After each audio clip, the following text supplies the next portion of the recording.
আসসালামু আলাইকুম প্রিয় শিক্ষার্থীরা, আশা করি তোমরা সকলেই ভালো আছো। অষ্টম শ্রেণীর একাডেমিক প্রোগ্রাম বিজ্ঞান ক্লাসে আজকে তোমাদের সঙ্গে আছে আমি নূর মোহাম্মদ শাহেদ। দেরি না করে চলো ক্লাসটি শুরু করা যাক। তার আগে একটু দেখে নিই তোমরা কারা কারা ক্লাসে আছো। ঠিক আছে, একটু কমেন্টে জানাও। মোহিত, ওয়ালাইকুম আসসালাম। স্নেহা, সিয়াম, নুসাইবা, আবির, অর্থি, মাইশা, রাহা, ওয়ালাইকুম আসসালাম। সবাই কেমন আছো? এই তো আলহামদুলিল্লাহ, আমি ভালো আছি। তোমরা কেমন আছো? আচ্ছা, ঠিক আছে। ওকে ওকে, সবাইকে ওয়ালাইকুম আসসালাম। আচ্ছা, এখন একটু খেয়াল করো, আমরা ক্লাসটা শুরু করে দিই, বুঝেছো? দেখো, আমাদের অনেক দিন আগে বিজ্ঞান ক্লাসটা হয়েছিল, আমরা হচ্ছে কোষ বিভাজন চ্যাপ্টারটা পড়েছিলাম, তাই না? তো এই কোষ বিভাজন চ্যাপ্টারটা যখন পড়েছিলাম তখন তোমাদেরকে কিছু হোমওয়ার্ক দেওয়া ছিল। তো সেগুলা কারা কারা আনসার করেছো সেটা আমাকে একটু কমেন্টে জানাও, এবং একই সঙ্গে আমি আনসারগুলো খুব সংক্ষেপে বলে দিই, দেখো মিলিয়ে নাও কার সঙ্গে ঠিকঠাক হয়েছে কিনা। ঠিক আছে? তো দেখো, ফার্স্টেই বলা ছিল জিন কি। জিনটা কি বলতো? জিন হচ্ছে ডিএনএ এর একটা ক্ষুদ্রতম অংশ। জিন হচ্ছে একখণ্ড ডিএনএ যা জীবের কমপক্ষে একটি বৈশিষ্ট্যকে নিয়ন্ত্রণ করে থাকে, বা জীবের কমপক্ষে একটি বৈশিষ্ট্য প্রকাশের জন্য দায়ী। ঠিক আছে? তো ডিএনএ এর যে ক্ষুদ্রতম অংশ যা কমপক্ষে জীবের একটি মাত্র বৈশিষ্ট্য নিয়ন্ত্রণের জন্য দায়ী, সেই অংশটাকে আমরা কি বলছি? জিন বলছি। ঠিক আছে? ওকে, তাইফ, রামিসা, ওয়ালাইকুম আসসালাম। তোমরা হচ্ছে এখন একটু খেয়াল করো, আমরা হচ্ছে হোমওয়ার্কটা সলভ করছি, একটু দেখো। ঠিক আছে? ওকে, ঠিক আছে। আচ্ছা, ভেরি গুড। স্নেহা আচার্য করেছো, ধন্যবাদ। আচ্ছা, যারা করেছে সবাইকে খুবই ধন্যবাদ, অনেক অনেক ধন্যবাদ। এখন দেখো, মিওসিসকে কেন হ্রাসমূলক বিভাজন বলা হয়? ঠিক আছে, এটা অনুধাবনমূলক একটা প্রশ্ন ছিল যে মিওসিসকে কেন হ্রাসমূলক বিভাজন বলা হয়। আমরা কি জানি? মিওসিস কোষ বিভাজনে হচ্ছে অপত্য কোষের ক্রোমোজোম সংখ্যা মাতৃকোষের ক্রোমোজোম সংখ্যার অর্ধেক হয়ে যায়, অর্থাৎ ক্রোমোজোম সংখ্যা কিন্তু অর্ধেক হ্রাস পায়। সো আমরা আনসারটা এইভাবে করব যে সংজ্ঞা অনুসারে মিওসিস কোষ বিভাজন প্রক্রিয়ায় সৃষ্ট অপত্য কোষের ক্রোমোজোম সংখ্যা মাতৃকোষের ক্রোমোজোম সংখ্যার অর্ধেক হয়ে যায়, অর্থাৎ ক্রোমোজোম সংখ্যা অর্ধেক হ্রাস পায় বলে মিওসিসকে কি বলা হয়? হ্রাসমূলক বিভাজন বলা হয়। ঠিক আছে? সেটাকে এই কথাটাকে তারপর পরবর্তীতে একটু ইলাবোরেট করে লিখবা, তাহলে গোছানো 2 মার্কের একটা আনসার হয়ে যাবে। এরপর কি বলেছে দেখো, উদ্দীপকটা একটু খেয়াল করি, যে মেহরাবের মুখের গঠনটা তার মায়ের মতো হলেও চুলের প্রকৃতি, চোখের রং, পায়ের গঠন একেবারে তার পিতার মতো। তার মানে আমরা দেখতে পাচ্ছি যে মেহরাবের কিছু বৈশিষ্ট্য তার মায়ের মতো, কিছু বৈশিষ্ট্য দেখা যাচ্ছে কি তার পিতার মতো। ঠিক আছে? তো পিতামাতা ফর্সা হলেও তার গায়ের রং আবার দাদির মতো। দেখো, এক পিতামাতা একটা জেনারেশন, মেহরাব নিজে একটা জেনারেশন, তার দাদা দাদি কিন্তু তারও আগের জেনারেশন। তার মানে এক জেনারেশন বা বংশধর থেকে কোনো না কোনো বৈশিষ্ট্য কিন্তু পরবর্তী বংশধর বা জেনারেশনে স্থানান্তরিত হচ্ছে। তো এইটা দেখো, গতে কি বলেছে যে মেহরাবের যে পিতামাতার বৈশিষ্ট্যগুলো কিভাবে মেহরাবের দেহে সঞ্চারিত হলো সেটা বর্ণনা করো। আমরা কিন্তু বইয়ে পড়েছিলাম যে বংশগতি বলে একটা টপিক ছিল, বংশগতিতে ডিএনএ, ক্রোমোজোম, জিন ইত্যাদির ভূমিকা, একটা টপিক আছে না বইয়ের মধ্যে? তো কি ছিল বলতো? এই যে এক বংশধর থেকে কোনো না কোনো বৈশিষ্ট্য পরবর্তী বংশধরে স্থানান্তরিত বা সঞ্চারিত হচ্ছে, এই ঘটনাটাকে আমরা বলি বংশগতি। আর যে বৈশিষ্ট্যগুলা এক বংশধর থেকে পরবর্তী বংশধরে স্থানান্তরিত হয়, সেই বৈশিষ্ট্যগুলোকে আমরা কি বলি? বংশগত বৈশিষ্ট্য। ঠিক আছে? যেমন এই যে তোমার মেহরাবের হচ্ছে মুখের গঠনটা তার মায়ের মতো, তার মানে কি মেহরাব তার মুখের গঠন, এটা একটা বৈশিষ্ট্য না? এই বৈশিষ্ট্যটা তার মায়ের থেকে পেয়েছে, তার মানে মুখের গঠনটা মেহরাবের একটা বংশগত বৈশিষ্ট্য। আবার এই যে চুলের প্রকৃতি, চোখের রং, পায়ের গঠন, এইগুলাও এক একটা বংশগত বৈশিষ্ট্য, কারণ এগুলা বংশানুক্রমে সে তার বাবার থেকে পেয়েছে। ঠিক আছে? তো এই বংশগত বৈশিষ্ট্যগুলা কিভাবে এক বংশধর থেকে অপর বংশধরে যায়, আমরা যদি একদম ব্রড হেডিং এ বলি, মানে যদি একদম বড় এককে বলি, তাহলে বলি ক্রোমোজোমের মাধ্যমে। যদি আরেকটু স্পেসিফাই করে বলি তাহলে কি বলবো? ডিএনএ এর মাধ্যমে, কারণ ক্রোমোজোমের ভেতরে কি থাকে? ডিএনএ থাকে। আর যদি আরো নির্দিষ্ট করে বলতে চাই তাহলে কি বলবো? জিনের মাধ্যমে, কারণ ডিএনএ এর ক্ষুদ্রতম অংশ যা জীবের কমপক্ষে একটি বৈশিষ্ট্য নিয়ন্ত্রণের জন্য দায়ী, তাকে আমরা কি বলছি? জিন বলছি। ঠিক আছে? তো এইভাবেই বিষয়টা একটু বর্ণনা করতে হবে। ঠিক আছে? আচ্ছা, ভেরি গুড। হ্যাঁ, রোজা রেখেছি মুমিনুল। এখন দেখো কি বলেছো, যে উদ্দীপকের বংশধারাটি, মানে এই যে তোমার বৈশিষ্ট্য এক বংশধর থেকে আরেক বংশধরে যাচ্ছে, এই বংশধারাটি যেই কোষ বিভাজনের মাধ্যমে ঘটে সেই কোষ বিভাজনের বৈশিষ্ট্যগুলো বর্ণনা করো। কোন কোষ বিভাজনের মাধ্যমে এক জেনারেশন থেকে বৈশিষ্ট্য পরবর্তী জেনারেশনে যাচ্ছে? দেখো, আমরা কি জানি, ধরে নাও এটা হচ্ছে পিতা আর লিখলাম হচ্ছে মাতা। ঠিক আছে? তো পিতার জনন মাতৃকোষটা ধরে নাও ডিপ্লয়েড, মাতার জনন মাতৃকোষটাও ধরে নাও হ্যাপ্লয়েড। পিতার জনন মাতৃকোষ থেকে কি হয়? হ্যাপ্লয়েড পুং জনন কোষ বা শুক্রাণু তৈরি হয়, মাতার জনন মাতৃকোষ থেকেও হ্যাপ্লয়েড স্ত্রী জনন কোষ বা ডিম্বাণু তৈরি হয়। এই ডিম্বাণু শুক্রাণু তৈরি হইলো কোন প্রক্রিয়ায় বলতো? মিওসিস কোষ বিভাজন প্রক্রিয়ায়। কোন প্রক্রিয়ায়? মিওসিস কোষ বিভাজন প্রক্রিয়া। আমরা কি জানি? জনন মাতৃকোষ থেকে জনন কোষ তৈরি হয় মিওসিস কোষ বিভাজন প্রক্রিয়ায়। তাহলে কি হইলো? পিতা থেকে ক্রোমোজোম, পিতা থেকে এক সেট ক্রোমোজোম আসলো পুং গ্যামেটে, মাতা থেকে এক সেট ক্রোমোজোম আসলো স্ত্রী গ্যামেটে। এই পুং গ্যামেট আর স্ত্রী গ্যামেট যখন মিলে গেল, মিলে কি তৈরি করলো? জাইগোট তৈরি করলো, ডিপ্লয়েড জাইগোট তৈরি করলো। এই জাইগোটে যে দুই সেট ক্রোমোজোম আছে, জাইগোটে যে দুই সেট ক্রোমোজোম আছে তার এক সেট পিতা থেকে আসছে, এক সেট মাতা থেকে আসছে, তাই না? তো এই যে তোমার জাইগোটে ক্রোমোজোম আসার মাধ্যমে কি পিতার ডিএনএ মাতার ডিএনএ জাইগোটের মধ্যে আসলো না? জাইগোটটাই তো পরবর্তীতে পূর্ণাঙ্গ সন্তানে পরিণত হচ্ছে। তো তাহলে দেখো জাইগোটের ক্রোমোজোম, জাইগোটে যে দুই সেট ক্রোমোজোম আছে এর সোর্সটা কি? এক সেট ক্রোমোজোম আসছে পিতা থেকে, এক সেট ক্রোমোজোম আসছে মাতা থেকে। আর এই ক্রোমোজোমের ভেতরে কি আছে? ডিএনএ আছে। আর ডিএনএ এর অংশটাই কি? জিন, যা কোনো না কোনো বৈশিষ্ট্যের প্রকাশ ঘটাবে। তার মানে পিতার বৈশিষ্ট্য যে জাইগোট অর্থাৎ সন্তানের মধ্যে আসছে, বা মাতার বৈশিষ্ট্য যে সন্তানের মধ্যে আসছে, কোন কোষ বিভাজন প্রক্রিয়ার জন্য দায়ী? মিওসিস কোষ বিভাজন প্রক্রিয়া দায়ী। তার মানে এই কোষ বিভাজন প্রক্রিয়াটা কোনটা? মিওসিস কোষ বিভাজন, বা তোমরা মায়োসিসও বলতে পারো, একই কথা। মিওসিস বা মায়োসিস কোষ বিভাজন প্রক্রিয়া আসছে। তো মিওসিস কোষ বিভাজনের বৈশিষ্ট্যগুলা বর্ণনা করতে বলেছে। তো মিওসিস কোথায় ঘটে? জনন মাতৃকোষে ঘটে। অপত্য কোষের ক্রোমোজোম সংখ্যা মাতৃকোষের ক্রোমোজোম সংখ্যার অর্ধেক হয়ে যায়। নিউক্লিয়াস দুইবার বিভাজিত হয়, ক্রোমোজোমের বিভাজন ঘটে একবার। তো এরকম কিছু বৈশিষ্ট্য ছিল না, সেগুলো আমাদের সুন্দর করে বর্ণনা করতে হবে। ঠিক আছে? ওকে, আচ্ছা ঠিক আছে। এখন একটু খেয়াল করো, এখন একটু খেয়াল করো। ঠিক আছে? আচ্ছা, ভেরি গুড। যারা করেছো সবাইকে অনেক অনেক অনেক ধন্যবাদ এবং শুভকামনা রইল পরবর্তীতে। আসো আজকে আমরা নতুন একটা চ্যাপ্টার স্টার্ট করব, তৃতীয় অধ্যায়। তৃতীয় অধ্যায় চ্যাপ্টারের নামটা হচ্ছে ব্যাপন, অভিস্রবণ এবং প্রচ্ছেদন। তো আগে এই ক্লাসের শুরুতে আগে আমরা একটু ব্যাপন নিয়ে আলোচনা করে নিব। ঠিক আছে? তো ব্যাপন জিনিসটা বোঝার জন্য আমরা আমাদের বাস্তব জীবনের কিছু উদাহরণ চিন্তা করি। ঠিক আছে? আমাদের চারপাশে ঘটে যাওয়া কিছু ঘটনা, সেগুলো দেখো আমরা একটু রিলেট করার ট্রাই করি। কি বলেছে দেখো, আমরা প্রতিনিয়ত বিভিন্ন ঘটনা প্রত্যক্ষ করি, খেয়াল করে থাকি। কিরকম? যেমন আমরা ঘরে যখন সেন্ট বা আতরের ঘ্রাণ ছড়িয়ে দেই, অথবা হচ্ছে তোমার টি ব্যাগে যখন চা খাই, ঠিক আছে? আবার দেখা যায় শ্বাস প্রশ্বাসে যে অক্সিজেন কার্বন ডাইঅক্সাইড গ্যাসের আদান প্রদান ঘটে, এই সবগুলাই ব্যাপনের উদাহরণ। কিরকম হয় আমি যদি একটু বোঝাই বলি, ধরো এটা একটা পারফিউম বা সেন্ট, সেন্টের বোতল। ঠিক আছে? এটা একটা পারফিউম বা সেন্টের বোতল। এখান থেকে ধরো আমরা সেন্ট স্প্রে করে দিলাম, সেন্ট স্প্রে করে দিলাম। তো এই সেন্টের যে ঘ্রাণটা, সেটা কি সারা ঘরে ছড়িয়ে যায় না? ধরো তুমি বডি স্প্রে নিলা কোনো একটা, বা কোনো একটা পারফিউম নিলা, তাই স্প্রে করা মাত্রই বা এয়ার ফ্রেশনার দিলা রুমের মধ্যে, তাহলে কি হবে? এর স্মেলটা, ঘ্রাণটা সারা ঘরে ছড়ায় যায় না? কিভাবে যায় বলতো? এই সেন্টটা বা মেন পারফিউমটা কিন্তু এই বোতলের মধ্যে ছিল। কিসের মধ্যে ছিল? বোতলের মধ্যে ছিল। এরপর যখন আমি এটা পরিবেশে উন্মুক্ত করে দিলাম, বোতলের বাহিরে নিয়ে আসলাম, তখন দেখা গেল এই সেন্টের একদম বোতলের কাছাকাছি এলাকায় সেন্টের অণুগুলার বা উপাদানের পরিমাণটা অনেক বেশি। বাট ঘরের একদম দূরের এলাকায় চিন্তা করতে, এখানে কি সেন্টের উপাদানের পরিমাণটা অনেক কম। তো আস্তে আস্তে কি হয়? সেন্টের উপাদান যেখানে বেশি আছে, ধরো এখানে সেন্টের পরিমাণটা কি বেশি, মাত্রই তুমি স্প্রে করেছো, তাহলে এই এলাকা দিয়ে চারপাশ দিয়ে কি সেন্টের পরিমাণটা বেশি। বাট এই দূরে পারফিউমের যে অণুগুলা বা সেন্টের যে অণুগুলা, সেটার পরিমাণ কি কম না, বা নাই বললেই চলে। তাহলে দেখা যাবে কি এখানে ধরে নিলাম হচ্ছে কম অথবা হচ্ছে নাই।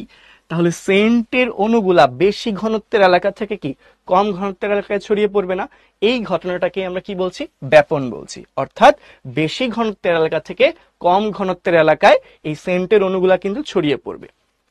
আবার আমরা যদি একটু আরেকটা উদাহরণ দেওয়ার ট্রাই করি, আরেকটা উদাহরণ দেওয়ার যদি ট্রাই করি, ধরো আমরা একটা চায়ের কাপ চিন্তা করি।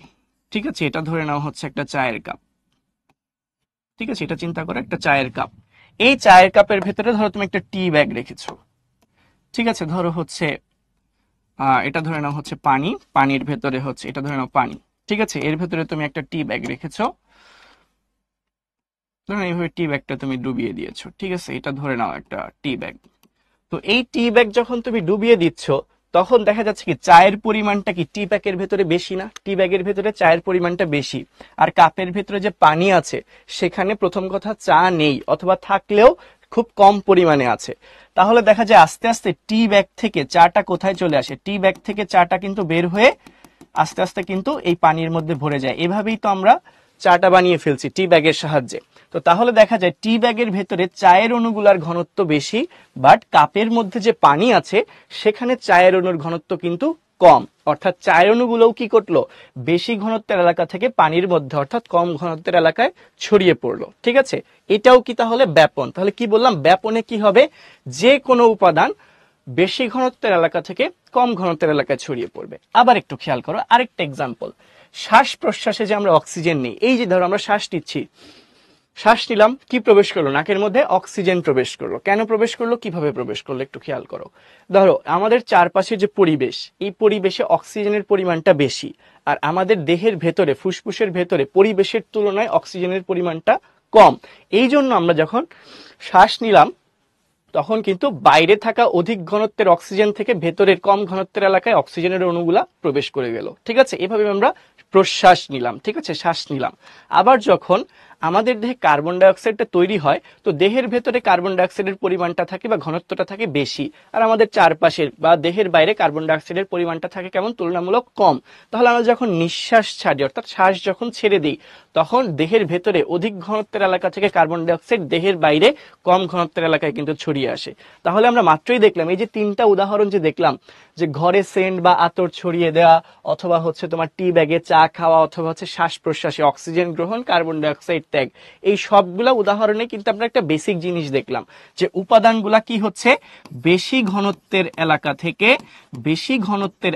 থেকে কোথায় যাচ্ছে, কম ঘনত্বের এলাকায় ছড়িয়ে যাচ্ছে। কোথায় যাচ্ছে, কম ঘনত্বের এলাকায় ছড়িয়ে যাচ্ছে। তো এই যে উপাদান সমূহ বেশি ঘনত্বের এলাকা থেকে যে কম ঘনত্বের এলাকায় ছড়িয়ে যাচ্ছে, এই প্রসেসটাকে, এই পদ্ধতিটাকে আমরা কি বলছি, ব্যাপন বলছি। এই পদ্ধতিকে আমরা কি বলছি, ব্যাপন বলছি। ঠিক আছে, যে প্রক্রিয়ায় কোনো পদার্থ, সেটা হতে পারে কঠিন, হতে পারে তরল, হতে পারে গ্যাসীয়, যে কোনো পদার্থের উপাদানগুলো বেশি ঘনত্বের এলাকা থেকে কম ঘনত্বের এলাকায় ছড়িয়ে পড়বে, সেটাকেই আমরা কি বলবো, ব্যাপন বলবো। ঠিক আছে, হ্যাঁ, ভেরি গুড রাহা, যে উপাদানগুলো বেশি ঘনত্বের এলাকা থেকে কম ঘনত্বের এলাকায়।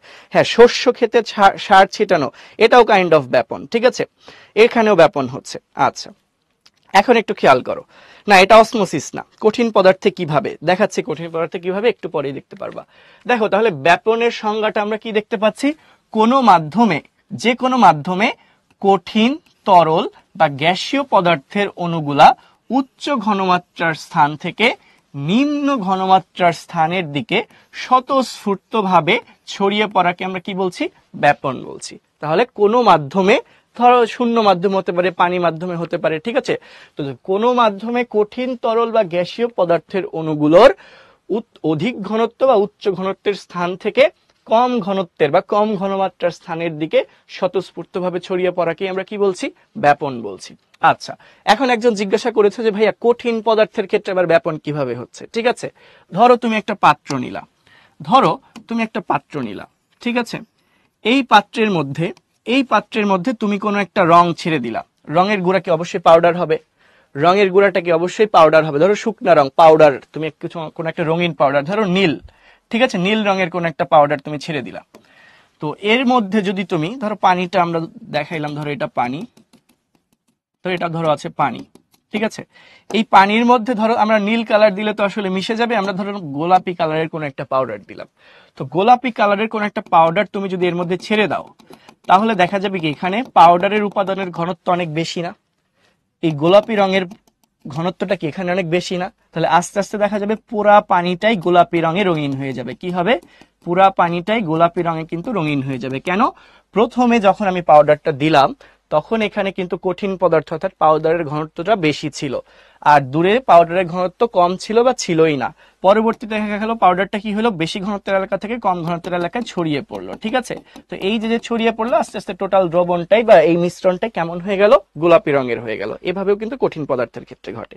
হ্যাঁ রুকাইয়া, ডিফিউশনই হচ্ছে ব্যাপন। ঠিক আছে, ডিফিউশনই হচ্ছে ব্যাপন। ব্যাপনের ইংলিশ টার্মটা হচ্ছে ডিফিউশন। ঠিক আছে, ব্যাপনের ইংলিশ টার্মটা হচ্ছে ডিফিউশন।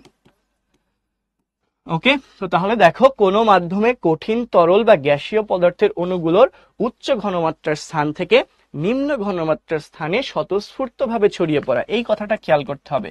স্বতঃস্ফূর্তভাবে ছড়িয়ে পড়া কি আমরা কি বলবো, ব্যাপন বলবো। ঠিক আছে, আচ্ছা একটু সামনে দেখো, এই ব্যাপন সম্পর্কে আমরা কিছু ইম্পর্টেন্ট ইনফরমেশন জানবো, ঠিক আছে? পদার্থের কিছু বেসিক ধর্ম আমরা এখন জানবো, যেটা আমাদের ব্যাপনের যে কনসেপ্টটা ক্লিয়ার করতে আর একটু হেল্প করবে। তো দেখো কি বলেছে, যে সকল পদার্থই ক্ষুদ্র ক্ষুদ্র অণু পরমাণু দ্বারা তৈরি। কি বললো? সকল পদার্থই ক্ষুদ্র ক্ষুদ্র অণু পরমাণু দিয়ে তৈরি, ঠিক আছে? এবং এই অণু পরমাণুগুলো সবসময় গতিশীল বা চলমান অবস্থায় থাকে। অণু পরমাণুগুলো সবসময় গতিশীল বা চলমান অবস্থায় থাকে। কিরকম?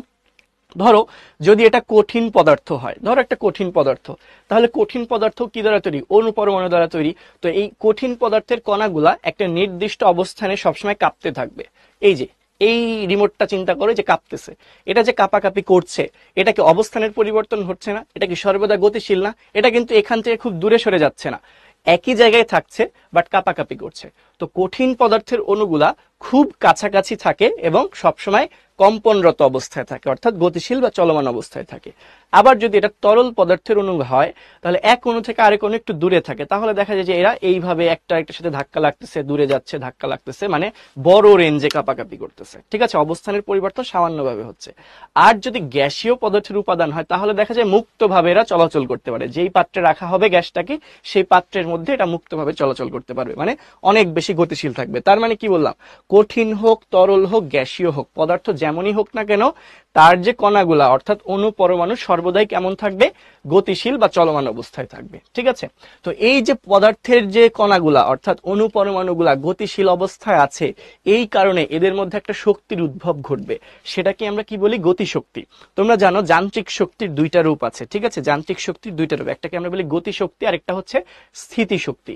গতিশক্তিটা কি?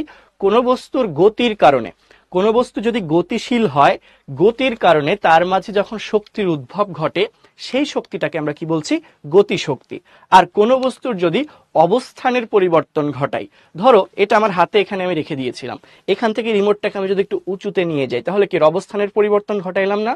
তো কোনো বস্তুর অবস্থানের পরিবর্তন ঘটাইলে এর মধ্যে যে শক্তির উদ্ভব ঘটে, সেটাকে আমরা কি বলি? স্থিতিশক্তি। তো আমাদের এত কিছু এখন লাগবে না, যেহেতু গতিশক্তি ওয়ার্ডটা এসেছে, সো আমি গতিশক্তি নিয়ে একটু বললাম যে কোনো একটা বস্তু যদি গতিশীল হয়, তো তার গতিশীলতার কারণে তার মধ্যে যে শক্তিটার সৃষ্টি হচ্ছে, সেটাকেই আমরা কি বলছি? গতিশক্তি বলছি। তো এই অণু পরমাণুগুলোর মধ্যে যেহেতু এরা সবসময় গতিশীল থাকে, সো এদের মধ্যে কি কি সৃষ্টি হয়? গতিশক্তির সৃষ্টি হয়। আর এই অণু পরমাণুগুলোর গতিশক্তির প্রভাবে এদের মধ্যে এক প্রকার চাপ সৃষ্টি হয়। কিভাবে বলতো?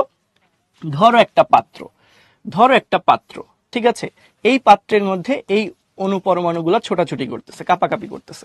তো এরা যখন কাপাকাপি করবে, এরা সর্বদাই গতিশীল হবে না? তো গতিশীল যদি হয়, তাহলে এদের একটার একটার সাথে ধাক্কা লাগতে থাকবে না।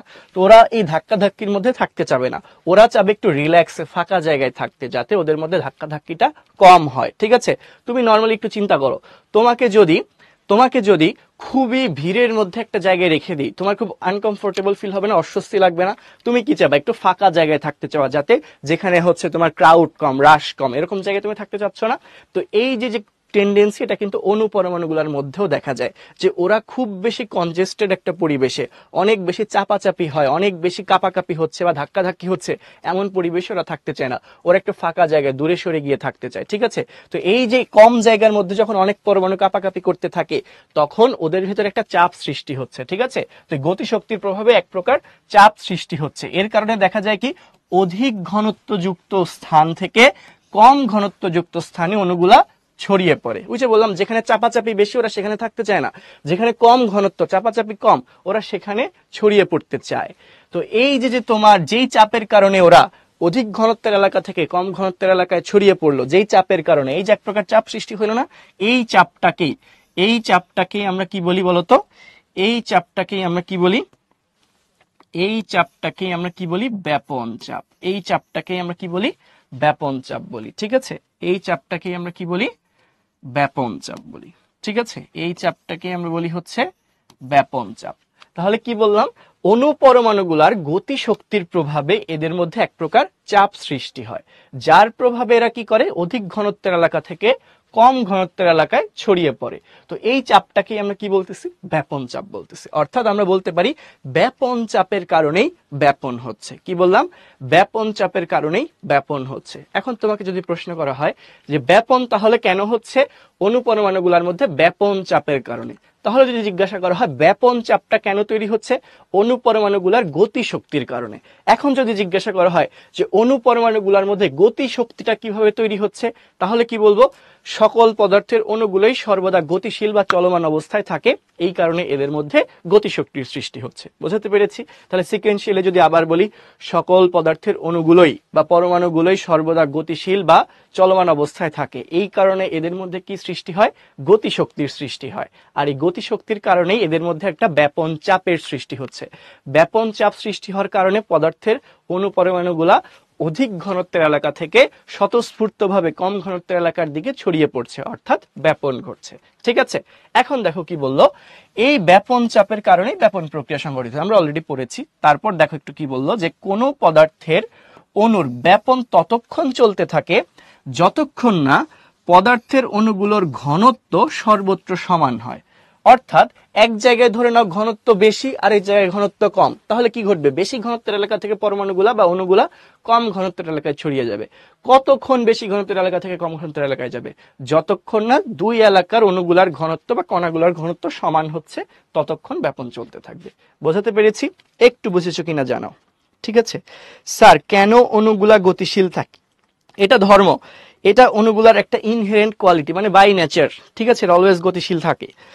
আচ্ছা, কোন পদার্থের অণুগুলোর ব্যাপন ততক্ষণ চলতে থাকে যতক্ষণ না ঘনত্ব সবসময় সমান হয়। হ্যাঁ স্নেহা, ঠিক লিখেছো। কয়েল ও ব্যাপনের এক্সাম্পল, হ্যাঁ তিনহা, তোমার হচ্ছে যে মশার কয়েল, যেটা এটাও ব্যাপনের উদাহরণ। ঠিক আছে ভাইয়া, তুতে কি?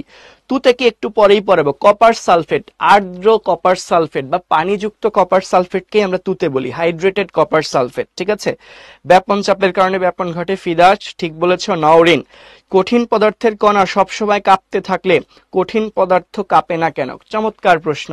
কঠিন পদার্থের কণাগুলা কাঁপতে থাকলেও কঠিন পদার্থটা কাঁপে না কেন? ধরো এই যে আমার হাতে এই রিমোটটা আছে, এই রিমোটটা প্লাস্টিক দিয়ে তৈরি, এর মধ্যে বা কোনো না কোনো কণা তো আছেই, অনেকগুলা কণা আছে না, এরা যার যার অবস্থানে কাঁপতেছে। এরা ধরো এই কলমটা চিন্তা করে একটা কণা, এটা কাঁপতেছে, বাট এর অবস্থানের কি পরিবর্তন ঘটতেছে? এখান থেকে জাস্ট এই পজিশনে যাচ্ছে, এই পজিশন থেকে আবার এখানেই ব্যাক করতেছে।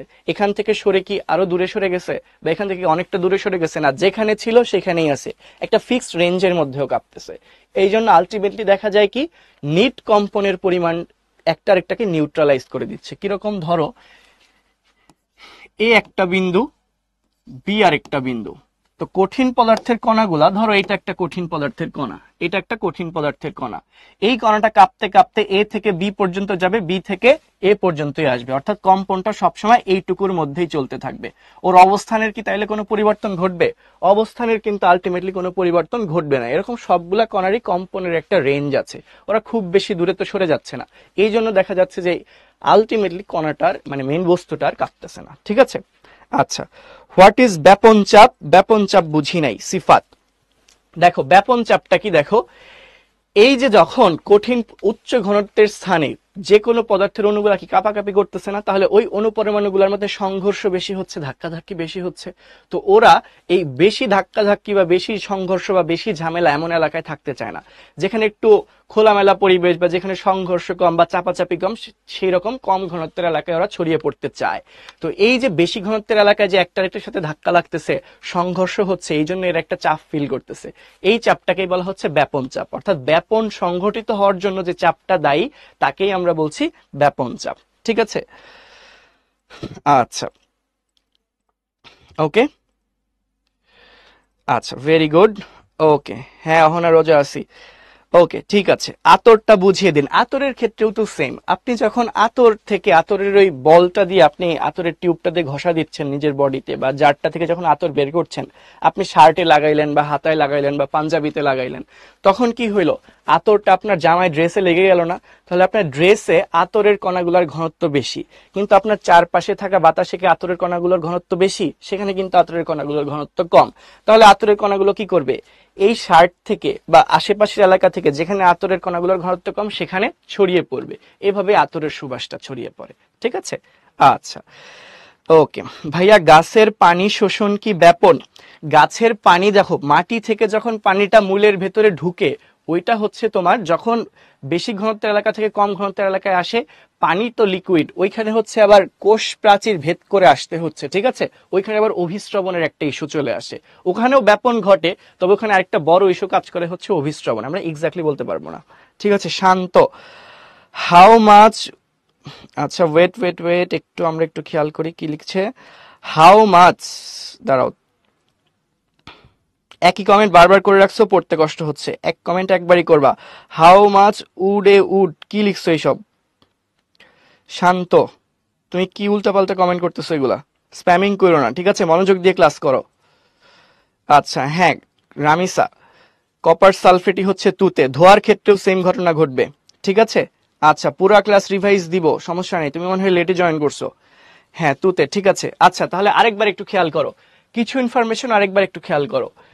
সকল পদার্থের অণুগুলাই অনুপরমাণু, সকল পদার্থ ক্ষুদ্র ক্ষুদ্র অনুপরমাণুগুলা দ্বারা তৈরি, ঠিক আছে। এই অনুপরমাণুগুলা সবসময় নিজ নিজ অবস্থানে কাঁপতে থাকবে, অর্থাৎ গতিশীল বা চলমান অবস্থায় থাকবে, ঠিক আছে। এই যে অনুপরমাণুগুলা সবসময় গতিশীল বা চলমান অবস্থায় থাকে, তো এদের গতির কারণে এদের মধ্যে একটা শক্তির সৃষ্টি হয়, যে শক্তিকে আমরা কি বলি, গতিশক্তি। তো অনুপরমাণুগুলা গতিশক্তির কারণে একে অপরের সাথে সবসময় ধাক্কাধাক্কি হইতে থাকে, সংঘর্ষে লিপ্ত হয়। তো এই সংঘর্ষটাই ওদের মধ্যে একটা চাপ সৃষ্টি করে, যার কারণে ওরা দেখা যায় অধিক ঘনত্বের এলাকা থেকে কম ঘনত্বের এলাকায় স্বতঃস্ফূর্তভাবে ছড়িয়ে পড়ে। তো এই যে তোমার অধিক ঘনত্বের এলাকায় অনুপরমাণুগুলার গতিশক্তির কারণে যে একটা চাপ সৃষ্টি হচ্ছে, এই চাপটাকে আমরা কি বলছি, ব্যাপন চাপ, যার কারণে ওরা অধিক ঘনত্বের এলাকা থেকে কম ঘনত্বের এলাকায় ছড়িয়ে পড়ছে, অর্থাৎ ব্যাপন ঘটাচ্ছে, ঠিক আছে। তার মানে ব্যাপন ঘটলো কিসের কারণে, ব্যাপন চাপের কারণে। ব্যাপন চাপটা কেন তৈরি হইলো, গতিশক্তির কারণে। গতিশক্তিটা কিভাবে তৈরি হইলো, অনুপরমাণুগুলা গতিশীল, অর্থাৎ কখনোই স্থির থাকে না, সবসময় গতিশীল বা চলমান থাকে, এই কারণে, ঠিক আছে। আরেকটা কথা বলা হলো যে কতক্ষণ ধরে ব্যাপনটা চলবে, অর্থাৎ উপাদানগুলো বা কণাগুলো অধিক ঘনত্বের এলাকা থেকে কম ঘনত্বের এলাকায় কতক্ষণ যেতে থাকবে, যতক্ষণ না দুই এলাকায় পরমাণুগুলার বা অণুগুলার ঘনত্ব সমান হয়, ঠিক আছে।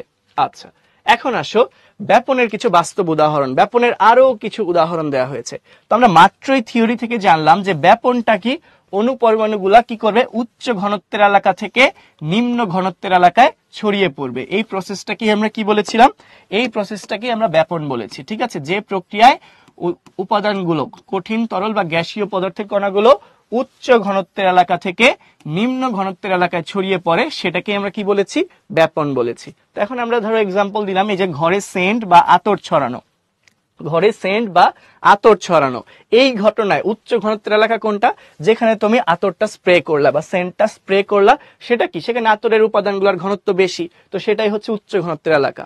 আর তাহলে নিম্ন ঘনত্বের এলাকা কোনটা, আশেপাশের এলাকা, ঠিক আছে, আশেপাশে যেখানে সেন্ট বা আতরটা ছড়িয়ে পড়ছে সেটা হচ্ছে নিম্ন ঘনত্বের এলাকা। এই কারণেই তো কি দেখা যাচ্ছে, উচ্চ ঘনত্বের এলাকা থেকে নিম্ন ঘনত্বের এলাকায় আতর ছড়িয়ে যাচ্ছে, অর্থাৎ কি হচ্ছে, যে জায়গায় তুমি আতরটা স্প্রে করলা সেখান থেকে আশেপাশের এলাকায় তোমার কি ছড়িয়ে যাচ্ছে, স্মেলটা বা ঘ্রাণটা ছড়িয়ে যাচ্ছে, ঠিক আছে। এই যে ফলাফলটা কি, সমস্ত ঘরে সুবাস ছড়িয়ে পড়ে। এরপর দেখো অক্সিজেন গ্রহণ, এই যে আমরা পরিবেশ থেকে অক্সিজেন গ্রহণ করি, পরিবেশে অক্সিজেনের পরিমাণ বেশি, পরিবেশে কি বেশি, অক্সিজেনের পরিমাণটা বেশি, তাই পরিবেশটা কি, উচ্চ ঘনত্বের এলাকা। এবং আমাদের ফুসফুসের ভেতরে অক্সিজেনের পরিমাণটা কি, কম। তো এই পরিবেশ থেকে ফুসফুসে কি যাবে, এই জন্য অক্সিজেন যাবে, পরিবেশ থেকে ফুসফুসে অক্সিজেন যাবে। এই যে বাইরে পরিবেশে অক্সিজেনের পরিমাণটা বেশি, আমাদের ভেতরে ফুসফুসের ভেতরে অক্সিজেনের পরিমাণ কম, তাহলে বাইরে থেকে ভেতরে কি যাবে, অক্সিজেন যাবে, কোন প্রক্রিয়া, ব্যাপন প্রক্রিয়ায়। তো এটাই দেখো ফলাফল, ফলাফল হচ্ছে অক্সিজেন পরিবেশ থেকে ফুসফুসে প্রবেশ করবে, ঠিক আছে। আবার চলে আসো, এই যে তুতে, এতক্ষণ তোমরা তুতে নিয়ে চিল্লাপাল্লা করতেছিলা, তুতে কি, তুতে হচ্ছে কপার সালফেট, কপার সালফেট সাথে থাকবে কি 5 অণু পানি, ঠিক আছে, এটাকে আমরা বলি পানিযুক্ত কপার সালফেট, কি বলি, পানিযুক্ত কপার সালফেট, পানিযুক্ত কপার সালফেট। অনেকে এটাকে এভাবেও বলে আর্দ্র কপার সালফেট, আর্দ্র মানে কি, ভেজা মানে পানিযুক্ত, সেই জন্য এটাকে অনেকে কি বলে, আর্দ্র কপার সালফেট, ঠিক আছে। পানিযুক্তকে আমরা কি লিখতে পারি, আর্দ্রও লিখতে পারি, আর্দ্র বা পানিযুক্ত কপার সালফেট, সেটাকে আমরা কি বলছি, তুতে বলছি, ঠিক আছে। এখন দেখো এই তুতের কালারটা হয় নীল, তুতের কালারটা কেমন হয়, এর রংটা হয় হচ্ছে নীল রং, তুতের কালারটা হয় হচ্ছে নীল।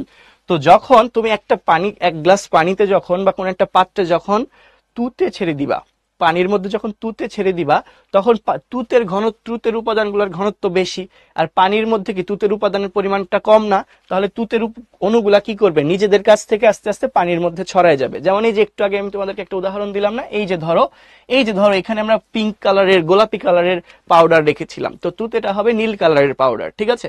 তো পানির মধ্যে ধরো এরকম তুমি যদি তুতে ছেড়ে দাও, তাহলে তুতের উপাদানগুলোর ঘনত্ব বেশি, আর পানির মধ্যে তুতের পরিমাণটা কম, তাহলে তুতের অণুগুলা কি হবে, যেখানে পুরা পাত্রের মধ্যে ছড়িয়ে যাবে। কারণ কি, পুরা পাত্রে তুতের ঘনত্বটা কম ছিল, বেশি ঘনত্বের এলাকা থেকে তুতে কম ঘনত্বের এলাকায় ছড়িয়ে পড়বে। সেটাই বলছে যে যেই জায়গায় আমি তুতেটা দিচ্ছি সেখানে তুতের ঘনত্ব বেশি আর পানিতে তুতের ঘনত্ব কম, তাহলে তুতে কি করবে, পানিতে ছড়িয়ে যাবে, তখন পানির রং তুতের রং ধারণ করবে। তুতের রংটা কি বলেছিলাম, তুতের রংটা হচ্ছে নীল রং। কোন রং, নীল রং, পুরা পানিটাই নীল হয়ে যাবে তখন। এরপর দেখো টি ব্যাগে চা খাওয়া, এটাও অলরেডি বলেছিলাম টি ব্যাগের ভেতরে চায়ের ঘনত্ব বেশি, তাই টি ব্যাগ হচ্ছে উচ্চ ঘনত্বের এলাকা, আর পানিতে তো চায়ের ঘনত্ব কম, তো চা কি করবে, টি ব্যাগ থেকে পানিতে চলে যাবে, অর্থাৎ উচ্চ ঘনত্বের এলাকা থেকে নিম্ন ঘনত্বের এলাকায় পৌঁছে যাবে, ফলে কি হবে, সমগ্র চা পানিতে মিশে যাবে। বোঝাতে পেরেছি? এইগুলো কিন্তু বাস্তব উদাহরণ, এগুলো এমসিকিউ থাকবে, তোমাকে উদ্দীপক এরকম কোন একটা সিনারিও দাঁড় করায় বলবে এখানে কোন ঘটনাটা ঘটেছে, তাহলে ঘটনাটা হবে কি, ব্যাপন, এখানে উচ্চ ঘনত্বের এলাকা কোনটা বা এখানে নিম্ন ঘনত্বের এলাকা কোনটা, ঠিক আছে, এইভাবে জিজ্ঞাসা করবে। ওকে, ঠিক আছে ভাইয়া। হোয়াট ইজ তুতে? এই যে তুতে জিনিসটাই তো বললাম, তুতে হচ্ছে পানিযুক্ত কপার সালফেট বা হাইড্রেটেড কপার সালফেট বা আর্দ্র কপার সালফেট, এটাকেই আমরা হচ্ছে তুতে বলে থাকি, ঠিক আছে। স্বতঃস্ফূর্তভাবে নিজে নিজে, অটোনোমাসলি, ঠিক আছে, ওকে কেউ প্রেশারাইজ করবে না, জোর করে বলবে না। যেমন আমাদেরকে অনেক সময় জোর করে বলে না যে এই তুমি এখনই পড়তে বসো, না হলে তোমার খবর আছে, বাবা মা ধমক দিয়ে বলে না, তো এটা হচ্ছে আমাদেরকে জোর করে পড়তে বসানো। আর যারা নিজের আগ্রহে নিজেই পড়তে বসে, যে না আমার এখন পড়া উচিত, আমার একটু পড়াশোনা ভালো করে করা উচিত, নিজ আগ্রহে পড়তে বসছে না, এটাকে আমরা বলি স্বতঃস্ফূর্তভাবে পড়তে বসা, ঠিক আছে। প্রদত্ত তুতে মানে হচ্ছে, প্রদত্ত মানে দেওয়া, পানিতে যে তুতে তার দেওয়া হয়েছে, এই তুতের ঘনত্বটা বেশি, পানির মধ্যে তুতের ঘনত্ব কম, তাহলে তুতের অণুগুলা কি নিজেদের কাছাকাছি থেকে পানির মধ্যে ছড়িয়ে যাবে, সেটাই বলছে। ব্যাপনের ইংলিশ হচ্ছে ডিফিউশন, লিখে দিয়েছিলাম ভাইয়া, ব্যাপনের ইংলিশ হচ্ছে ডিফিউশন, ঠিক আছে। আচ্ছা, ওকে। কাপড় ধোয়ার নীলটা তুতে না, কাপড় ধোয়ার নীল তুতে না, ঠিক আছে, ওকে। হ্যাঁ, তুতে হলো ব্লু ভিট্রিয়ল, হ্যাঁ ব্লু ভিট্রিয়লও বলতে পারি। আচ্ছা, সেম কমেন্ট বারবার করো। তুতের কাজ কি, তুতের কাজ এখন আমাদের টপিক না। স্বতঃস্ফূর্ত কি বলেছি, ঠিক আছে। সেন্ট বা আতরকে জ্বালানো লিখা হয়েছে কেন, জ্বালানো না, আতর তো আর জ্বালানো হয় না, ঠিক আছে। এটা হচ্ছে তোমার এখানে জ্বালানো ওয়ার্ডটা না, ছড়ানো ওয়ার্ডটা হলে পারফেক্ট হয়, ঠিক আছে। জ্বালানো না, তোমরা ছড়ানো দিবা, ছড়ানো, ঠিক আছে, নট জ্বালানো, কি লিখবা, ছড়ানো, ঠিক আছে। জ্বালানো কিরকম, যেমন আগরবাতির ক্ষেত্রে তুমি লিখতে পারো জ্বালানো, আগরবাতি জ্বালায় না, যে ধূপ বা আগরবাতি জ্বালায়, সেক্ষেত্রে তুমি জ্বালানো লিখতে পারো। আতর বা সেন্টের ক্ষেত্রে ছড়ানো, ঠিক আছে। কেউ স্যার নিজের ইচ্ছায় পড়তে চায় না, চাই রে ভাইয়া পড়তে চায়, তুমি চাইলেই। ব্যাপনের ইংলিশ কি স্যার, আর কতবার ব্যাপনের ইংলিশ, ব্যাপনের ইংলিশ হচ্ছে ডিফিউশন, ঠিক আছে। আসো সামনে আগাই।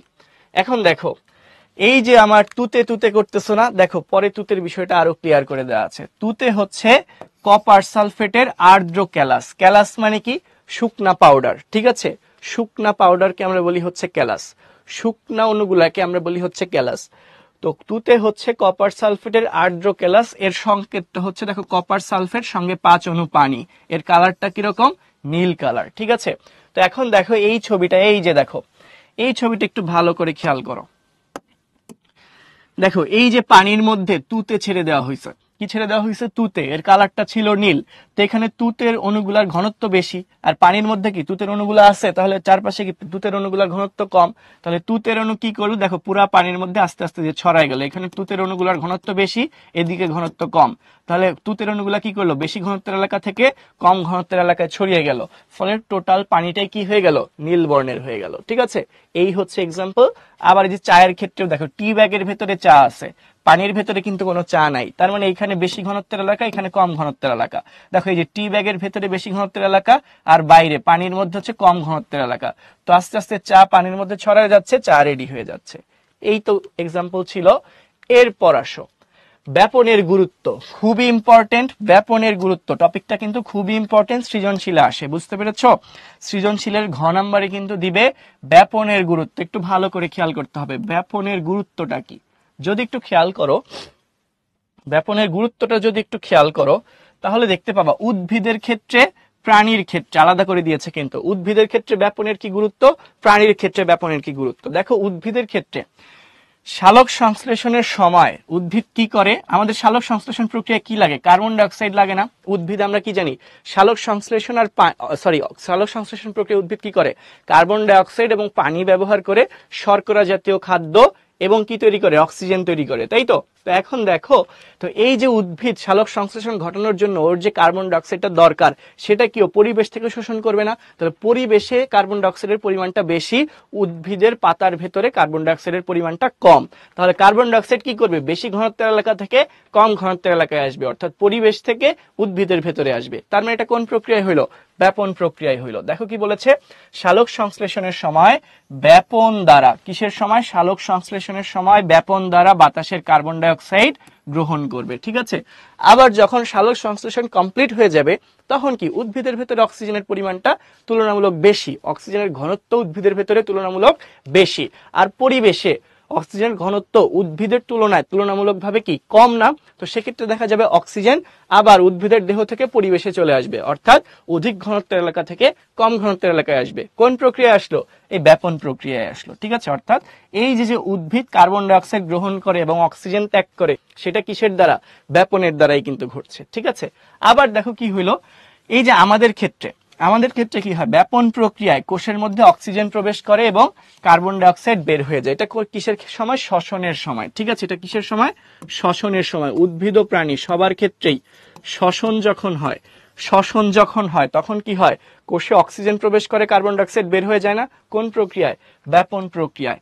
এরপর দেখো আমরা কি জানি, উদ্ভিদ মূল দ্বারা পানি শোষণ করে না, মূল দ্বারা উদ্ভিদ যে পানি শোষণ করে তার খুবই সামান্য অংশ উদ্ভিদের সালোক সংশ্লেষণ প্রক্রিয়ায় কাজে লাগে, বাকি পানিটা হচ্ছে অতিরিক্ত পানি। তো অতিরিক্ত পানি তার উদ্ভিদ নিজের শরীরে রেখে দিবে না, সেইটা পাতার মাধ্যমে বা কাণ্ডের মাধ্যমে বা বিভিন্ন ছিদ্র পথে বের করে দেয়।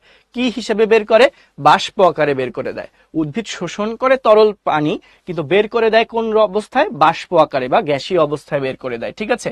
তো এই যে উদ্ভিদ যে গ্যাসীয় অবস্থায় পানি বের করে দিচ্ছে, এটা কিভাবে দিচ্ছে, উদ্ভিদের দেহের ভেতরে বাষ্প অর্থাৎ পানির পরিমাণটা বেশি, পরিবেশে পানির পরিমাণটা কম, সেক্ষেত্রে পানি কি করছে, উদ্ভিদ দেহের ভেতর থেকে বাহিরে বের হয়ে যাচ্ছে। অর্থাৎ উদ্ভিদ দেহের ভেতরে ছিল অধিক ঘনত্বের এলাকা আর পরিবেশটা ছিল কি, কম ঘনত্বের এলাকা, অর্থাৎ কি হচ্ছে, পানিটা অধিক ঘনত্বের এলাকা থেকে কম ঘনত্বের এলাকায় ছড়িয়ে যাচ্ছে। এটাকেই আমরা কি বলছি, ব্যাপন বলছি। দেখো উদ্ভিদ দেহে শোষিত পানি বাষ্প আকারে প্রস্বেদনের মাধ্যমে দেহ থেকে ব্যাপন প্রক্রিয়ায় বের করে দেয়, ঠিক আছে। কারণ উদ্ভিদের দেহে পানির পরিমাণটা ছিল বেশি, পরিবেশে অর্থাৎ বায়ুতে পানির পরিমাণ তুলনামূলকভাবে কম, তাহলে দেখা গেল কি উদ্ভিদের দেহের ভেতর থেকে পানি কোথায় চলে গেল, বায়ুতে চলে গেল, কি আকারে, বাষ্প আকারে। কোন প্রক্রিয়ায়, ব্যাপন প্রক্রিয়ায়, ঠিক আছে। এরপর দেখো প্রাণীর ক্ষেত্রে কি ঘটে সেটা একটু দেখি। প্রাণীদের ক্ষেত্রে শ্বসনের সময় অক্সিজেন এবং কার্বন ডাই অক্সাইডের আদান প্রদান ব্যাপনের দ্বারা। শ্বসন তো উদ্ভিদেও হয়, প্রাণীদেরও হয়, তাহলে এইটাও কিন্তু সেম, এই যে শ্বসনের সময় একই, অক্সিজেন এবং কার্বন ডাই অক্সাইডের যে আদান প্রদান, দেহে অক্সিজেন গ্রহণ, কার্বন ডাই অক্সাইড ত্যাগ, কিসের মাধ্যমে হচ্ছে, ব্যাপন প্রক্রিয়া। কি দ্বারা, ব্যাপন প্রক্রিয়ার দ্বারা হচ্ছে। এরপর দেখো কি বলেছে, রক্ত থেকে পুষ্টি উপাদান, অক্সিজেন ইত্যাদি লসিকায় পরিবহন এবং লসিকা থেকে কোষে পরিবহন ব্যাপন প্রক্রিয়া দ্বারা সম্পন্ন হয়। তোমাদের একটু বোঝা দরকার যেখানে লসিকা জিনিসটা আসলে কি, আর লসিকা কি তোমরা কি জানো, প্রস্বেদন মানে উদ্ভিদ যে প্রক্রিয়ায় তার অতিরিক্ত পানি দেহ থেকে বের করে দেয় তাকেই আমরা প্রস্বেদন বলি, ঠিক আছে। হ্যাঁ, সালোক সংশ্লেষণ মানেই ফটোসিনথেসিস। আচ্ছা, তোমরা লসিকা কি জানো না, দেখো আমি বুঝিয়ে দিচ্ছি সবটা, ঠিক আছে, রিল্যাক্স। ওকে, এখন দেখো কুইজ আছে, সামনেই কুইজ আছে, একটু আমি লসিকা জিনিসটা বুঝিয়ে দিচ্ছি। দেখো একটু যদি খেয়াল করো, আমরা কি জানি কতগুলা কোষ মিলে টিস্যু তৈরি হয় না, একই অথবা বিভিন্ন প্রকারের একগুচ্ছ কোষ যখন একত্রিত হয়ে মানে একসাথে থেকে একই রকম কাজ করে এবং এদের উৎপত্তি যদি একই জায়গা থেকে হয়, তাহলে কোষের গুচ্ছটাকে আমরা কি বলি, টিস্যু বলি। ধরে নাও এটা হচ্ছে একটা টিস্যু, এই টিস্যুর ভিতরে কি আছে, তাহলে অনেক অনেক কোষ থাকবে, এই টিস্যুর ভিতরে কি থাকবে, অনেকগুলা কোষ থাকবে। ধরো এটা একটা কোষ, এটা আরেকটা কোষ, এটা আরেকটা কোষ, এটা ধরো আরেকটা কোষ, ঠিক আছে। এরকম আমি ধরো অনেকগুলা কোষ আঁকলাম, কি আঁকলাম, কোষ আঁকলাম, তাহলে কতগুলা কোষ মিলে কি তৈরি করলো বলো তো? টিস্যু তৈরি করলো। তাহলে এটা আমরা কি দেখতে পাচ্ছি? টিস্যু দেখতে পাচ্ছি। ঠিক আছে, এখন এই যে টিস্যু গঠনকারী কোষ, এর ফাঁকে ফাঁকে কি ফাঁকা জায়গা আছে না? টিস্যু যে কোষগুলা দ্বারা গঠিত হয়েছে এর ফাঁকে ফাঁকে কি ফাঁকা জায়গা আছে না? এই ফাঁকা জায়গায়, এই ফাঁকা জায়গায় কিছু বিশেষ তরল পদার্থ থাকে। কি থাকে? এই টিস্যু গঠনকারী কোষের ফাঁকে ফাঁকে কিছু বিশেষ তরল পদার্থ থাকে। এই তরল পদার্থ কি কোষের ফাঁকে ফাঁকে তরল পদার্থটা আছে না? কোষের মধ্যবর্তী ফাঁকা জায়গায় তরল পদার্থটা আছে না? তো কোষের মধ্যবর্তী ফাঁকা জায়গায় যে তরল পদার্থটা আছে, এই তরল পদার্থটাকে আমরা বলছি আন্তঃকোষীয় তরল পদার্থ। কি বলছি? আন্তঃকোষীয় তরল পদার্থ। কি বলছি? আন্তঃকোষীয় তরল বলছি। এটাকে আমরা কি বলছি? আন্তঃকোষীয় তরল। যেহেতু এটা টিস্যুর মধ্যে অবস্থিত তরল বা রস, তাই অনেকে এটাকে টিস্যু রসও বলে থাকে। কি বলে থাকে? টিস্যু রসও বলে থাকে। এটা কিন্তু উদ্ভিদের নাই, এটা কিন্তু উদ্ভিদের নাই। কাদের ক্ষেত্রে? প্রাণীর ক্ষেত্রে আছে। আরেকবার একটু খেয়াল করে, এটা কিন্তু উদ্ভিদের না, প্রাণীর ক্ষেত্রে থাকবে। ঠিক আছে, তো ধরে নাও এটা একটা আমরা প্রাণী টিস্যু এঁকেছি, যে কোনো রকম টিস্যু, প্রাণীর কোনো একটা টিস্যু। টিস্যু মানে কি? অনেকগুলা কোষ দ্বারা তৈরি।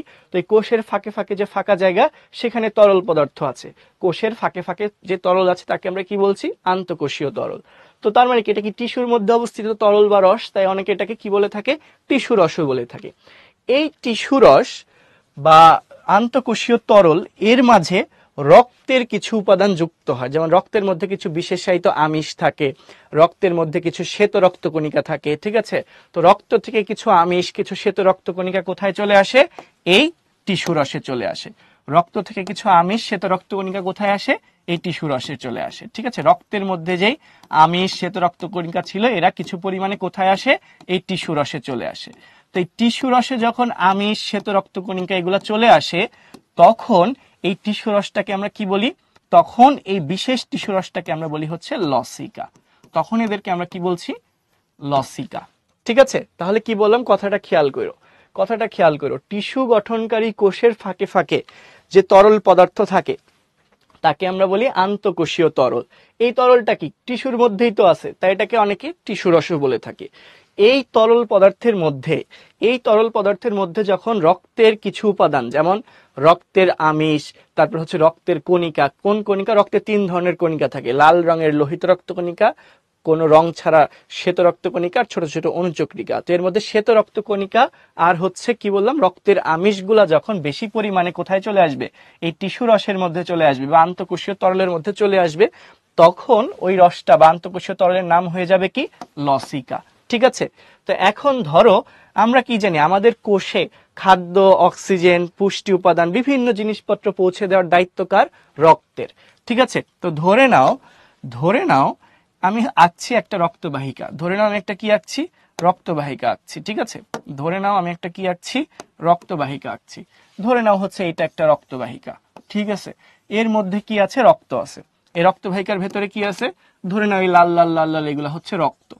এই রক্তবাহিকার ভেতরে কি আছে? রক্ত আছে। এখন এই রক্তের ভেতরেই তো আমার খাবার দাবার রয়েছে না? এই রক্তের ভেতরেই কি আছে? খাদ্য, পুষ্টি, অক্সিজেন এগুলো আছে। ঠিক আছে, তো খাদ্য, পুষ্টি, অক্সিজেন কোথায় আসা দরকার? কোষে আসা দরকার না? এই খাদ্য, পুষ্টি, অক্সিজেন গুলা কিন্তু কোষের ভেতরে আসা দরকার। কিন্তু এই খাদ্য, পুষ্টি, অক্সিজেন সরাসরি কি কোষে আসতে পারবে না?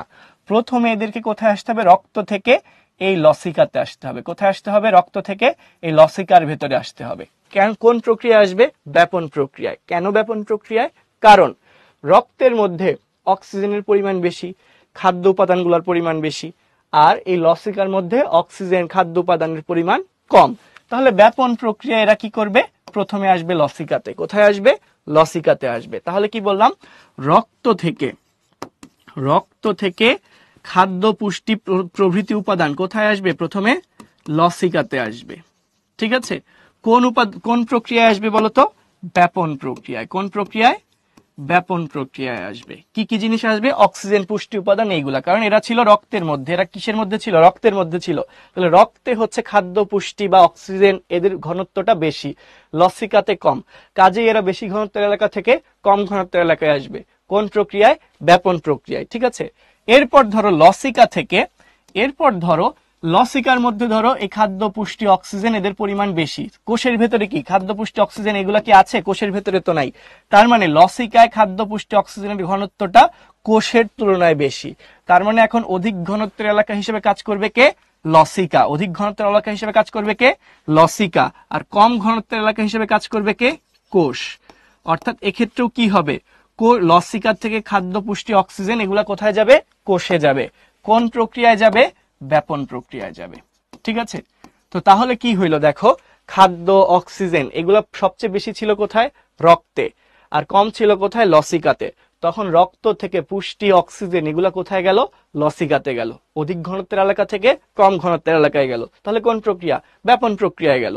আবার দেখো, লসিকায় যখন খাদ্য পুষ্টি অক্সিজেন এগুলা চলে আসছে, এদের ঘনত্ব লসিকাতে বেশি। কোষের ভেতরে কি বেশি? না, কোষের ভেতরে কিন্তু কম। অর্থাৎ খাদ্য পুষ্টি অক্সিজেন এখন কি করবে? লসিকা থেকে কোষের ভেতরে যাবে। অধিক ঘনত্বের এলাকা থেকে কম ঘনত্বের এলাকায় যাবে। কোন প্রক্রিয়ায় যাবে? ব্যাপন প্রক্রিয়ায় যাবে। ঠিক আছে, তার মানে এই রক্ত থেকে আলটিমেটলি কোষ পর্যন্ত যাইতে কিন্তু বারবার ব্যাপন প্রক্রিয়ারই সাহায্য দরকার হচ্ছিল। তাহলে আমি পুরাটা আরেকবার একটু বলি, দেখো, টিস্যু গঠনকারী কোষের ফাঁকে ফাঁকে যে তরল, তার নাম আন্তঃকোষীয় তরল বা টিস্যু রস। এই আন্তঃকোষীয় তরল বা টিস্যু রসের মধ্যে যখন রক্তের কিছু আমিষ, তারপর হচ্ছে রক্তের কিছু শ্বেত রক্তকণিকা এগুলা আসে, তখন তাদেরকে আমরা কি বলি? তখন এই টিস্যু রস বা তরলটাকে আমরা কি বলি? লসিকা বলি। তো রক্ত নরমালি আমাদের খাদ্য পুষ্টি অক্সিজেন কোষ পর্যন্ত নিয়ে আসার কথা, তো এরা সরাসরি কোষের ভেতরে আসতে পারে না। তো রক্তে থেকে পুষ্টি উপাদান অক্সিজেন প্রথমে ব্যাপন প্রক্রিয়ায় কোথায় আসে? লসিকাতে আসে। এরপর লসিকা থেকে ব্যাপন প্রক্রিয়ায় কোষে পৌঁছায়। তো এই জিনিসটাই দেখো এখানে বলেছে যে রক্ত থেকে পুষ্টি উপাদান অক্সিজেন এগুলা কোথায় যায়? প্রথমে লসিকাতে যায়। এরপর লসিকা থেকে কোথায় যায়? কোষে যায়। তো এই যে লসিকায় যাওয়া, কোষে যাওয়া কার মাধ্যমে হচ্ছে? ব্যাপন প্রক্রিয়ার দ্বারা হচ্ছে। কিসের মাধ্যমে হচ্ছে? ব্যাপন প্রক্রিয়ার দ্বারা হচ্ছে। ঠিক আছে, এইটাই বলেছে। এই পর্যন্ত কি তোমরা বুঝতে পেরেছো? হ্যাঁ, লসিকা হলো টিস্যু রস। ব্রেক দিব, একটু পরেই ব্রেক দিব। এই যে কয়েকটা কুইজের পরেই ব্রেক দিব। টিস্যু কি? টিস্যু মানে হচ্ছে কলা। টিস্যু মানে হচ্ছে কলা। বারবার একজন জিজ্ঞাসা করতেছো জারণ কি? কোন যৌগের সঙ্গে অক্সিজেন যুক্ত হইলেই আমরা সেটাকে বলি জারণ। এটা হচ্ছে সনাতন পদ্ধতি। আধুনিক সংজ্ঞা তোমরা বড় হইলে পড়বে। একদম সহজ করে যদি বলি, কোন বস্তুর সঙ্গে বা যৌগের সঙ্গে যখন অক্সিজেন যুক্ত হয় সেটাকে আমরা বলি জারণ। যেমন আমরা শ্বসন প্রক্রিয়ায় কি দেখি? শ্বসন প্রক্রিয়ায় কি দেখি? গ্লুকোজ আর তার সাথে কি যুক্ত হয়? অক্সিজেন। আলটিমেটলি কি তৈরি হয়? তৈরি হয় কার্বন ডাই অক্সাইড, পানি আর হচ্ছে শক্তি। কার্বন ডাই অক্সাইড, পানি আর কি তৈরি হয়? শক্তি তৈরি হয়। তো এই বিক্রিয়াটা হওয়ার জন্য গ্লুকোজের সাথে কি অক্সিজেন যুক্ত হচ্ছে না? তো কোনো বস্তুর সাথে যখন অক্সিজেন যুক্ত হয়, এই অক্সিজেন যুক্ত হওয়াটাকেই আমরা কি বলি? জারণ বলি। কি বলি? অক্সিজেন যুক্ত হওয়াটাকে আমরা কি বলতেছি? বায়োলজিতে জারণ বলতেছি। উদ্ভিদের 2 নং পয়েন্টটা ক্লিয়ার হয় নাই। উদ্ভিদের 2 নম্বর পয়েন্টে কি বলছে? ব্যাপন প্রক্রিয়ার দ্বারা কোষে অক্সিজেন প্রবেশ করে এবং কার্বন ডাই অক্সাইড বের হয়ে যায়। দেখো, আমাদের যেমন শক্তি দরকার, উদ্ভিদেরও তো শক্তি দরকার। আমরা যেমন শ্বসন প্রক্রিয়ায় শক্তি তৈরি করি, উদ্ভিদও কি করে? শ্বসন প্রক্রিয়ায় শক্তি তৈরি করে। তো শ্বসনের জন্য কি দরকার? অক্সিজেন দরকার না? তো উদ্ভিদের ভেতরে অক্সিজেন প্রবেশ করতে হবে না? কোত্থেকে অক্সিজেন প্রবেশ করবে? বাইরে থেকে অক্সিজেন প্রবেশ করবে। পরিবেশে অক্সিজেনের পরিমাণ বেশি, উদ্ভিদের দেহে অক্সিজেনের পরিমাণ কম। তো সেক্ষেত্রে বেশি ঘনত্বের এলাকা অর্থাৎ পরিবেশ থেকে অক্সিজেন, কম ঘনত্বের এলাকা অর্থাৎ উদ্ভিদের দেহে প্রবেশ করবে। কোন প্রক্রিয়ায়? ব্যাপন প্রক্রিয়ায়। আবার উদ্ভিদের শ্বসনের পরে কি কার্বন ডাই অক্সাইড তৈরি হচ্ছে না? এই কার্বন ডাই অক্সাইডকে আবার বের করে দেওয়া লাগবে না? তো এই কার্বন ডাই অক্সাইড কোথায় বের করে দিবে? পরিবেশে বের করে দিবে। তো উদ্ভিদের দেহে কার্বন ডাই অক্সাইডের পরিমাণ বেশি, পরিবেশে কার্বন ডাই অক্সাইডের পরিমাণ কম, মানে ঘনত্ব কম। তাহলে কি উদ্ভিদ দেহ থেকে কার্বন ডাই অক্সাইড পরিবেশে যাচ্ছে, অর্থাৎ উদ্ভিদ দেহ অধিক ঘনত্বের এলাকা, সেখান থেকে পরিবেশ অর্থাৎ কম ঘনত্বের এলাকায় কার্বন ডাই অক্সাইড যাচ্ছে ব্যাপন প্রক্রিয়ায়। ক্লিয়ার? ফাউজিয়া, তুমি পানির আচ্ছা, রক্তবাহিকা কি? রক্তনালীকেই আমরা বলি রক্তবাহিকা। রক্তনালীকেই আমরা কি বলি? রক্তবাহিকা। ঠিক আছে, আচ্ছা, যেই নালীর মধ্য দিয়ে রক্ত প্রবাহিত হয় তাকেই বলি রক্তবাহিকা। এখন দেখো, তোমরা বারবার কি বলতেছো? 1 নাম্বার বুঝি নাই, 3 বুঝি নাই, 2 বুঝি নাই, মানে কেউ কিছুই বুঝি নাই। ব্যাপারটা কি এরকম? ব্রেক একটু পরে দিব। ঝড় হচ্ছে, খুবই ভালো। শ্বসন কি? যে প্রক্রিয়ায় শক্তি তৈরি হয় তাকে আমরা বলি শ্বসন। আচ্ছা, ঠিক আছে, ভেরি গুড, সবাই বুঝতে পেরেছে, ধন্যবাদ। আচ্ছা, ঠিক আছে। এখন দেখো, তাহলে আরেকবার আমি একটু রিপিট করি। দেখো, সালোক সংশ্লেষণের সময় কি হচ্ছে? উদ্ভিদের দরকার কার্বন ডাইঅক্সাইড, কোত্থেকে নিবে? পরিবেশ থেকে নিবে। তাহলে বাইরে থেকে ভেতরে অর্থাৎ পরিবেশ থেকে উদ্ভিদে কার্বন ডাইঅক্সাইড আসবে। কোন প্রক্রিয়ায়? ব্যাপন প্রক্রিয়ায়। সালোক সংশ্লেষণের ফলে তৈরি হবে কি? অক্সিজেন। সেটা বাইরে বের করে দিবে না, তো কোষের ভেতরে অক্সিজেন বেশি, পরিবেশে অক্সিজেন কম, তাহলে ভেতর থেকে বাইরে, উদ্ভিদের দেহ থেকে বাইরে কার্বন অক্সিজেন বের হয়ে যাবে। কোন প্রক্রিয়ায়? ব্যাপন প্রক্রিয়ায়। এরপর হচ্ছে তোমার শ্বসনের ক্ষেত্রে উল্টা ঘটনা ঘটবে, আর পানি বাষ্প আকারে বের হয়ে যাবে। পানি কিভাবে বাষ্প আকারে বের হয়ে যাচ্ছে? উদ্ভিদ মূল দিয়ে পানি শোষণ করতেছে, সেই পানি অল্প পরিমাণ উদ্ভিদের দরকার, বাকিটা অতিরিক্ত। তাহলে উদ্ভিদ দেহের অতিরিক্ত পানি বাইরে বের করে দিবে, কারণ উদ্ভিদের দেহের ভেতরে পানির পরিমাণটা বেশি। তাহলে দেহের ভেতরে পানির পরিমাণ বেশি মানে কি? পানির ঘনত্ব উদ্ভিদের দেহে বেশি, আর বাতাসে বা পরিবেশে পানির পরিমাণটা কম। তাহলে পানি কি হবে? অধিক ঘনত্বের এলাকা অর্থাৎ উদ্ভিদের দেহ থেকে পরিবেশ অর্থাৎ কম ঘনত্বের এলাকায় ছড়িয়ে পড়বে। কোন প্রক্রিয়ায়? ব্যাপন প্রক্রিয়ায়। ঠিক আছে, এটাই বলছে। সামনের দিকে আসো, কিছু একটা অনুধাবনমূলক প্রশ্ন আছে। ঠিক আছে, অনুধাবনমূলক প্রশ্ন যদি একটু দেখি। কাপড়ে দেওয়া নীল পানিতে ছড়িয়ে পড়ে কেন? কাপড়ে দেওয়া নীল পানিতে ছড়িয়ে পড়ে কেন? কাপড় ধোয়ার সময় আমরা যে নীলটা দেই পানিতে, ওই নীলটা পানিতে ছড়িয়ে পড়ে কেন? অনেকটা তুতের মতোই, সেম ঘটনা ঘটে। কি বলছে দেখো, ব্যাপন প্রক্রিয়ায় কাপড়ে দেওয়া নীল পানিতে ছড়িয়ে পড়ে। তাহলে মেন আনসার কি? ব্যাপন প্রক্রিয়া ছড়িয়ে পড়ে। কিভাবে ব্যাপন প্রক্রিয়া একটু ব্যাখ্যা করছে, যে কোন পদার্থের অণুগুলোর অধিক ঘনত্বের স্থান থেকে কম ঘনত্বের স্থানে স্বতঃস্ফূর্তভাবে ছড়িয়ে পড়াকে ব্যাপন বলে। ব্যাপনের সংজ্ঞাটা দিয়েছে। এরপর কি বললো, যেহেতু নীলের অণুগুলোর ঘনত্ব পানির অণুর ঘনত্বের চেয়ে বেশি, তাই কাপড়ে দেওয়া নীল পানিতে মেশালে তা কি হয়? ব্যাপন প্রক্রিয়া সম্পূর্ণ পানিতে ছড়িয়ে পড়ে, এবং এই প্রক্রিয়া ততক্ষণ চলতে থাকে যতক্ষণ না অণুগুলোর ঘনত্ব সব জায়গায় সমান হয়। ঘনত্ব সমান হওয়া মাত্রই ব্যাপন বন্ধ হয়ে যায়। এই প্রক্রিয়ায় ব্যাপন চাপ মুখ্য ভূমিকা পালন করে। আমরা বেসিক এখন যা পড়েছি সেইটাই দেখো এখানে অ্যাপ্লাই করা হয়েছে। ঠিক আছে, আচ্ছা এখন একটু খেয়াল করো, কুইজ। এখন আমাদের জন্য আছে কুইজ। সবাই একটু রেডি হয়ে যাই। ঠিক আছে, সবাই একটু রেডি হয়ে যাই। হ্যাঁ, রামিস অনেক ইজি ক্লাস। ঠিক আছে, উদ্ভিদ তো অক্সিজেন নেয় আর কার্বন ডাইঅক্সাইড দেয়, নট কার্বন ডাইঅক্সাইড দেয় অক্সিজেন নেয়। একটু ভুল নাই, কোনো ভুল নাই সানিয়াত, কোনো ভুল নাই। উদ্ভিদেরও শ্বসনের দরকার হয়, উদ্ভিদও নিজের মধ্যে শক্তি তৈরি করে। তো উদ্ভিদের শক্তি তৈরি করার জন্য উদ্ভিদেরও অক্সিজেন লাগে, এবং সেই শ্বসন প্রক্রিয়ার পরে উদ্ভিদও কি তৈরি করে? কার্বন ডাইঅক্সাইড তৈরি করে। ঠিক আছে, দেখো তুমি একটু কম জানো, কম জানো বলতে একটু মিসকনসেপশন আছে। দেখো দুইটা প্রক্রিয়া, একটার নাম হচ্ছে সালোক সংশ্লেষণ, সালোক সংশ্লেষণ। ঠিক আছে, আরেকটা প্রক্রিয়ার নাম হচ্ছে শ্বসন। ঠিক আছে, শ্বসন প্রক্রিয়া দেখো, শ্বসন প্রক্রিয়ার জন্য এক ঘটনা সালোক সংশ্লেষণে দেখো, সালোক সংশ্লেষণ প্রক্রিয়ায় উদ্ভিদের দরকার হয় কার্বন ডাইঅক্সাইড। কি দরকার হয়? Carbon dioxide. আর শ্বসন প্রক্রিয়ায় দরকার হয় কি? অক্সিজেন। সালোক সংশ্লেষণ প্রক্রিয়ায় তৈরি হয় কি? অক্সিজেন তৈরি হয়। কি তৈরি হয়? অক্সিজেন তৈরি হয়। আর শ্বসন প্রক্রিয়ায় কি তৈরি হয়? কার্বন ডাইঅক্সাইড তৈরি হয়। ঠিক আছে, এই শ্বসন প্রক্রিয়াটা উদ্ভিদ ও প্রাণী উভয়ের ক্ষেত্রেই ঘটে থাকে। ঠিক আছে, তো আসো তোমরা কুইজের সঠিক উত্তর, খুবই চমৎকার, 91% স্টুডেন্ট সঠিক উত্তর দিয়েছো। আমরা ক্লোজ করে দিয়েছি অলরেডি। 91% স্টুডেন্ট সঠিক উত্তর দিয়েছো। তো আমরা একটু দেখে নেই সঠিক উত্তরটা আসলে কি। বেলি ফুলের গন্ধ ছড়িয়ে পড়ে কোন প্রক্রিয়ায়? বেলি ফুলের আশেপাশে ওর স্মেল বা ঘ্রাণের উপাদান, ঘ্রাণ সৃষ্টিকারী উপাদানের পরিমাণটা বেশি, আর আশেপাশের এলাকায় ঘ্রাণ সৃষ্টিকারী উপাদানের পরিমাণটা কম। তাহলে উপাদানগুলো চারপাশে ছড়িয়ে পড়ার কারণে কি দেখা যায়? বেলি ফুলের সুবাসটা চারদিকে ছড়িয়ে পড়তেছে। তো উপাদানগুলো দেখা যাচ্ছে কি অধিক ঘনত্বের এলাকা থেকে কম ঘনত্বের এলাকায় ছড়িয়ে পড়ছে। ঠিক আছে, কোন প্রক্রিয়ায়? তাহলে ব্যাপন প্রক্রিয়ায়। সঠিক উত্তর হচ্ছে এ। তো তোমরা যারা এই যে ভুল করলা, তোমরা যারা ভুল করলা, বাকি 9% স্টুডেন্ট যে ভুল করলা, তোমরা কি বুঝে ভুল করলা? নীল আর তুতে হচ্ছে আলাদা, বুঝছো? আদ্রিত আলাদা জিনিস। ওকে, লিডার বোর্ড চলে আসো। সবচেয়ে কম সময়ে সঠিক উত্তর দিয়েছে রাহা। অনেক অনেক অনেক কংগ্রাচুলেশনস রাহা। এরপরে আছে ফিদা, জিহান, আকিব, মেহজাবিন, তকি, নির্জন ধর, এরপর হচ্ছে আবিদা, আরাবি, আর হচ্ছে আদি। তোমাদের সকলকে অনেক অনেক অনেক শুভেচ্ছা এবং অভিনন্দন রইল। ঠিক আছে, আমরা হচ্ছে একটু ওকে, বাকিরা যারা সঠিক উত্তর দিয়েছো তোমাদের সবাইকে অনেক অনেক অনেক কংগ্রাচুলেশনস। আসো আরেকটা কুইজ আছে, আমরা একটু দেখি। এই কুইজে দেখো বাকিরা টপ করার ট্রাই করো। দেখো কি বলেছে, একটা উদ্দীপক আছে, রোহান স্কুল থেকে বাড়ি ফেরার পথে রোজই রেস্টুরেন্টের পাশ দিয়ে যায় এবং সবসময় খাবারের সুবাস অনুভব করে। ঠিক আছে, মানে ধরো তুমি স্কুল থেকে বাসায় যাওয়ার সময় কি করতেছো? একটা রেস্টুরেন্টের পাশ দিয়ে যাচ্ছ, তো রেস্টুরেন্টের খাবারের স্মেলটা তোমার নাকে আসতেছে। কোন প্রক্রিয়ায় আসতেছে? কেন, কোন ঘটনার সাথে এটা মিল আছে দেখো তো। ব্যাপন, অভিস্রবণ, শোষণ, ইমবাইবেশন। তো আমরা কিছুই পড়ি না অলরেডি।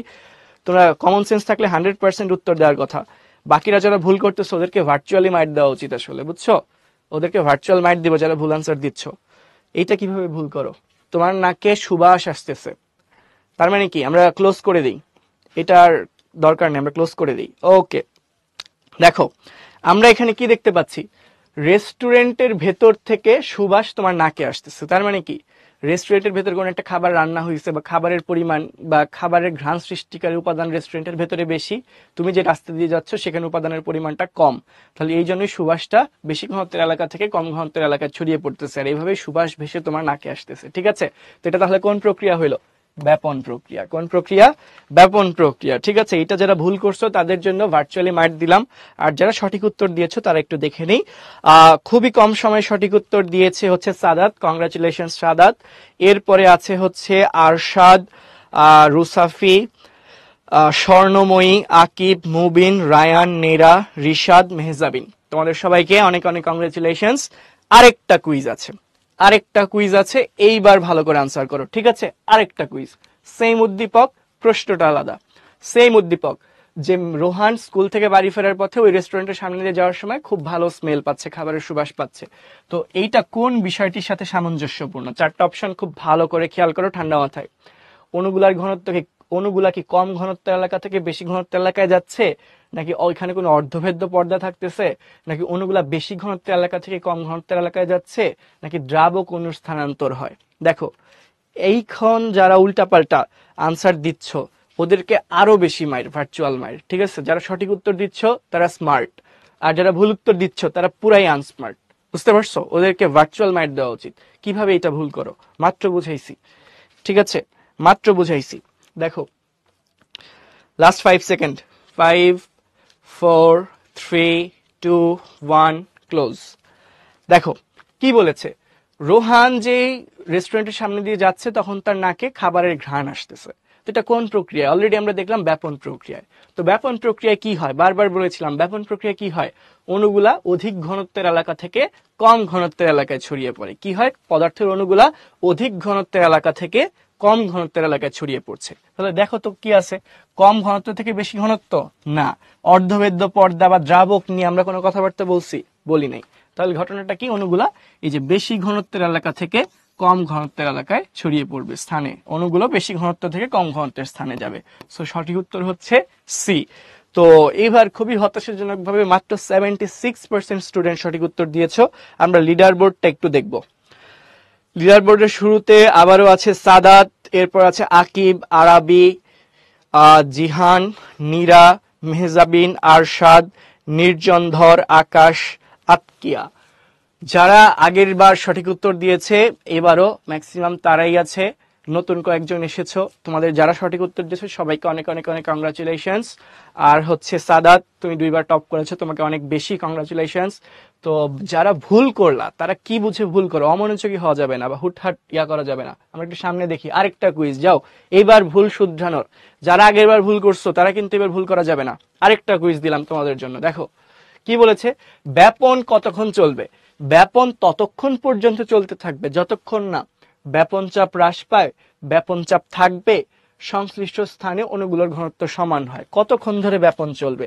আনসারটা করে ফেলো, আনসারটা করে ফেলো দেখি। এইবার ভুলভাল আনসার দিও না। হায় হায় হায় হায়, এইবার তো আরো বেশি ভুল করতেছো। এইবার তো সঠিক উত্তরের পরিমাণ খুবই কম হয়ে যাচ্ছে। আমরা এইটার জন্য একটু বেশি টাইম দিচ্ছি, যাও এটার জন্য আমরা একটু টাইম দিচ্ছি, তোমরা একটু ভেবে চিন্তে আনসার করো দেখি, ভেবে চিন্তে আনসার করো। ওকে, লাস্ট 5 সেকেন্ডস, 5, 4, 3, 2, 1, ক্লোজ। ওকে, প্রশ্নটা কি ছিল? ব্যাপন ততক্ষণ পর্যন্ত চলতে থাকবে যতক্ষণ না কি হবে। দেখো ব্যাপনে কি হয়, অধিক ঘনত্বের এলাকা থেকে অণুগুলা কম ঘনত্বের এলাকায় ছড়িয়ে পড়ে। কোথায় যায়? কম ঘনত্বের এলাকায় ছড়িয়ে পড়ে। ঠিক আছে, এটাকে আমরা কি বলতেছি? ব্যাপন বলতেছি। ধরো এইখানে 100টা অণু আছে। কয়টা অণু আছে? 100টা অণু। এখানে কয়টা অণু আছে কোন একটা উপাদানের, ধরো 50টা অণু আছে, তাহলে ব্যাপন কতক্ষণ চলতে থাকবে? যতক্ষণ না দুই এখান থেকে অণুগুলা এখানে কতক্ষণ যেতে থাকবে? যতক্ষণ না এদের দুই প্রান্তে অণুগুলার সংখ্যা সমান হয়। যেমন ধরো এইখানের থেকে অণু, কয়টা অণু? 25টা অণু কোথায় চলে যাবে? এখান থেকে 25টা অণু, কয়টা অণু? 25টা অণু এখানে আসবে। তাহলে এখান থেকে কয়টা যাবে? -25। ঠিক আছে, এখানে কয়টা অ্যাড হবে? +25। তাহলে কয়টা হয়ে যাবে? এই পাশে থাকবে ধরো 75টা, আর এই পাশে কয়টা হয়ে যাবে? 75টা। তার মানে কি, অণুর ঘনত্ব দুই প্রান্তে যতক্ষণ না সমান হবে ততক্ষণ কিন্তু ব্যাপন চলতে থাকবে। বুঝতে পারছো? যখনই দুই পাশে 75 75 সমান হয়ে গেছে, দেখো এই পাশে ছিল 100টা, এই পাশে ছিল 50টা অণু, তো যখনই দুই পাশে 75 75 সমান হয়ে গেছে তখনই কি আর ব্যাপন হবে? তখন কিন্তু ব্যাপন বন্ধ হয়ে যাবে। এখন তো আর কম ঘনত্ব বেশি ঘনত্ব নাই, দুই জায়গায় ঘনত্ব সমান। তার মানে একটা কথা আমরা পাইলাম, সেটা হচ্ছে যতক্ষণ কি হবে, সংশ্লিষ্ট স্থানে অণুগুলোর ঘনত্ব সমান হলেই কি হবে, ব্যাপন বন্ধ হয়ে যাবে। তার মানে সমান না হওয়া পর্যন্ত কিন্তু তোমার ব্যাপন চলতে থাকবে। আচ্ছা, আরেকটা ব্যাপার কি বললো, অধিক ঘনত্বের এলাকায়, খেয়াল করো, অধিক ঘনত্বের এলাকায় ব্যাপন চাপ বেশি। এখানে কি বেশি? ব্যাপন চাপ বেশি। ঠিক আছে, ব্যাপন চাপ উপস্থিত। এখানে কিন্তু ব্যাপন চাপটা নাই, তো ব্যাপন চাপের কারণেই কি হয়, ব্যাপন হয়। তাহলে যতক্ষণ ব্যাপন চাপ থাকবে ততক্ষণই ব্যাপন চলতে থাকবে। যখনই দুই প্রান্তে অণুগুলোর ঘনত্ব সমান হয়ে যাবে তখন কি আর ব্যাপন চাপ থাকবে? তখন কিন্তু থাকবে না। সেক্ষেত্রে কি হবে না, আর ব্যাপন হবে না। সো এইটা দেখো, তাহলে ব্যাপন চাপ হ্রাস পাওয়া পর্যন্ত কিন্তু ব্যাপন চলতে থাকবে। ঠিক আছে, তাহলে কি বললো, ব্যাপন চাপ যতক্ষণ থাকবে ততক্ষণ কি তোমার ব্যাপন হবে? ব্যাপন, যতক্ষণ ব্যাপন চাপ থাকবে ততক্ষণ কি ব্যাপন হবে? একটু বোঝার চেষ্টা করো। ব্যাপন ততক্ষণ চলবে যতক্ষণ না ব্যাপন চাপ হ্রাস পায়। ব্যাপন চাপ কমে গেলেই আর ব্যাপন হবে না। ঠিক আছে, আচ্ছা, যতক্ষণ না ব্যাপন চাপ থাকবে এরকম না, ব্যাপন চাপ থাকলে ব্যাপন হবে, ব্যাপন চাপ না থাকলে তো আর ব্যাপন হচ্ছে না। এরপর দেখো, সংশ্লিষ্ট স্থানে অণুগুলোর ঘনত্ব সমান হয়, দুই প্রান্তে অণুগুলোর ঘনত্ব সমান হয়ে গেলে ব্যাপন থেমে যাবে। তাহলে সঠিক উত্তর হচ্ছে 1 আর হচ্ছে 3। তাহলে আনসার হচ্ছে সি। আনসারটা কি? সি। ঠিক আছে, তোমরা মাত্র 29% স্টুডেন্ট সঠিক উত্তর দিয়েছো। ঠিক আছে, ব্যাপন চাপ হ্রাস পাওয়া পর্যন্ত হচ্ছে তোমার ব্যাপন চলতে থাকবে। দেখো, ব্যাপন ততক্ষণ পর্যন্ত চলবে যতক্ষণ না ব্যাপন চাপ হ্রাস পায়। ব্যাপন চাপ হ্রাস পেয়ে গেলেই ব্যাপন বন্ধ হয়ে যাবে। আর দুই প্রান্তে অণুর ঘনত্ব সমান হয়ে গেলেই ব্যাপন বন্ধ হয়ে যাবে। বুঝতে পারছো? আর ব্যাপন চাপ থাকলে তো ব্যাপন চলতেই থাকবে। বুঝাইতে পারছি? তাহলে আনসার কি হবে? 1 আর 3। তো দেখি এইবার কারা সঠিক উত্তর দিয়েছে, লিডার বোর্ডটা আমরা একটু দেখি। আবারও আশ্চর্যভাবে সঠিক উত্তর দিয়ে টপে আছে Sadat. Big big big congratulation Sadat. সেকেন্ডে আছে হচ্ছে লাবিবা, ইয়াসিন, ওয়াসিক, তারপর হচ্ছে সায়ান, শুভ্র, আবির, মন, ফারিহা, মুনতাহা। তোমাদের সবাইকে অনেক অনেক অনেক শুভেচ্ছা এবং অভিনন্দন। যারা ভুল করছো তাদের জন্য 1 ডজন ভার্চুয়াল মাইর। বুঝছো, অনেক অনেক মাইর দেওয়া উচিত তোমাদের। এরপর আমরা একটু সামনে আগাই। সামনে আগানোর আগে, যেহেতু অনেক পড়াশোনা আমরা করে ফেলছো, অনেকগুলা কুইজ সলভ করে ফেলছো, অনেকে ভুল টুল করে মন খারাপ, তো আমরা এর জন্য একটু ব্রেক দিচ্ছি তোমাদেরকে। আমরা তোমাদেরকে হচ্ছে বেশি না, মাত্র হচ্ছে 5 মিনিটসের একটা ব্রেক দিই, ছোট্ট ব্রেক। ঠিক আছে, এরপর আমরা বাকিটা শেষ করে ফেলবো। ওকে।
আচ্ছা, আসছো সবাই?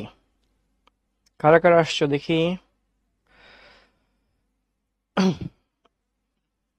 আচ্ছা নূর, তোমার পোল দেরিতে আসে, নেটওয়ার্ক ইস্যু মনে হয়। তুমি আবার হচ্ছে চেঞ্জ করে আসো। হ্যাঁ, নাহিয়ান, পার্থিব, আফিফা, মাইমুনা, কাউসার, মাহবুবা, মৌ, সাদিয়া, উদয়, শিহাব, উদয় ওয়ালাইকুম আসসালাম, ধ্রুব, ওকে, শামিল, রামিসা, রাহমা, বাণী, ওকে ওকে, ওয়ালাইকুম আসসালাম বাণী, ফৌজিয়া। ওকে, ঠিক আছে, তোমরা সবাই চলে আসো, আমরা স্টার্ট করি। আসতে থাকো। ঠিক আছে, ওকে। গত কুইজের লিডার বোর্ড পাবলিশ করা হয় নাই? লিডার বোর্ড তো সবই পাবলিশ করার কথা, দেখি দাঁড়াও চেক করতেছি। না, লিডার বোর্ড তো সবগুলা পাবলিশ করা হয়েছে ভাইয়া। লিডার বোর্ড তো সবগুলাই পাবলিশ করা হয়েছে। কুইজ 4, হ্যাঁ লিডার বোর্ড পাবলিশ করা হয়েছে তো। ঠিক আছে, আচ্ছা লিডার বোর্ডটা আরেকবার পাবলিশ কর। লাস্ট কুইজে লিডার বোর্ডটা আরেকবার, 4 নম্বর কুইজে লিডার বোর্ডটা পাবলিশ, এখন দেখতে পাচ্ছ?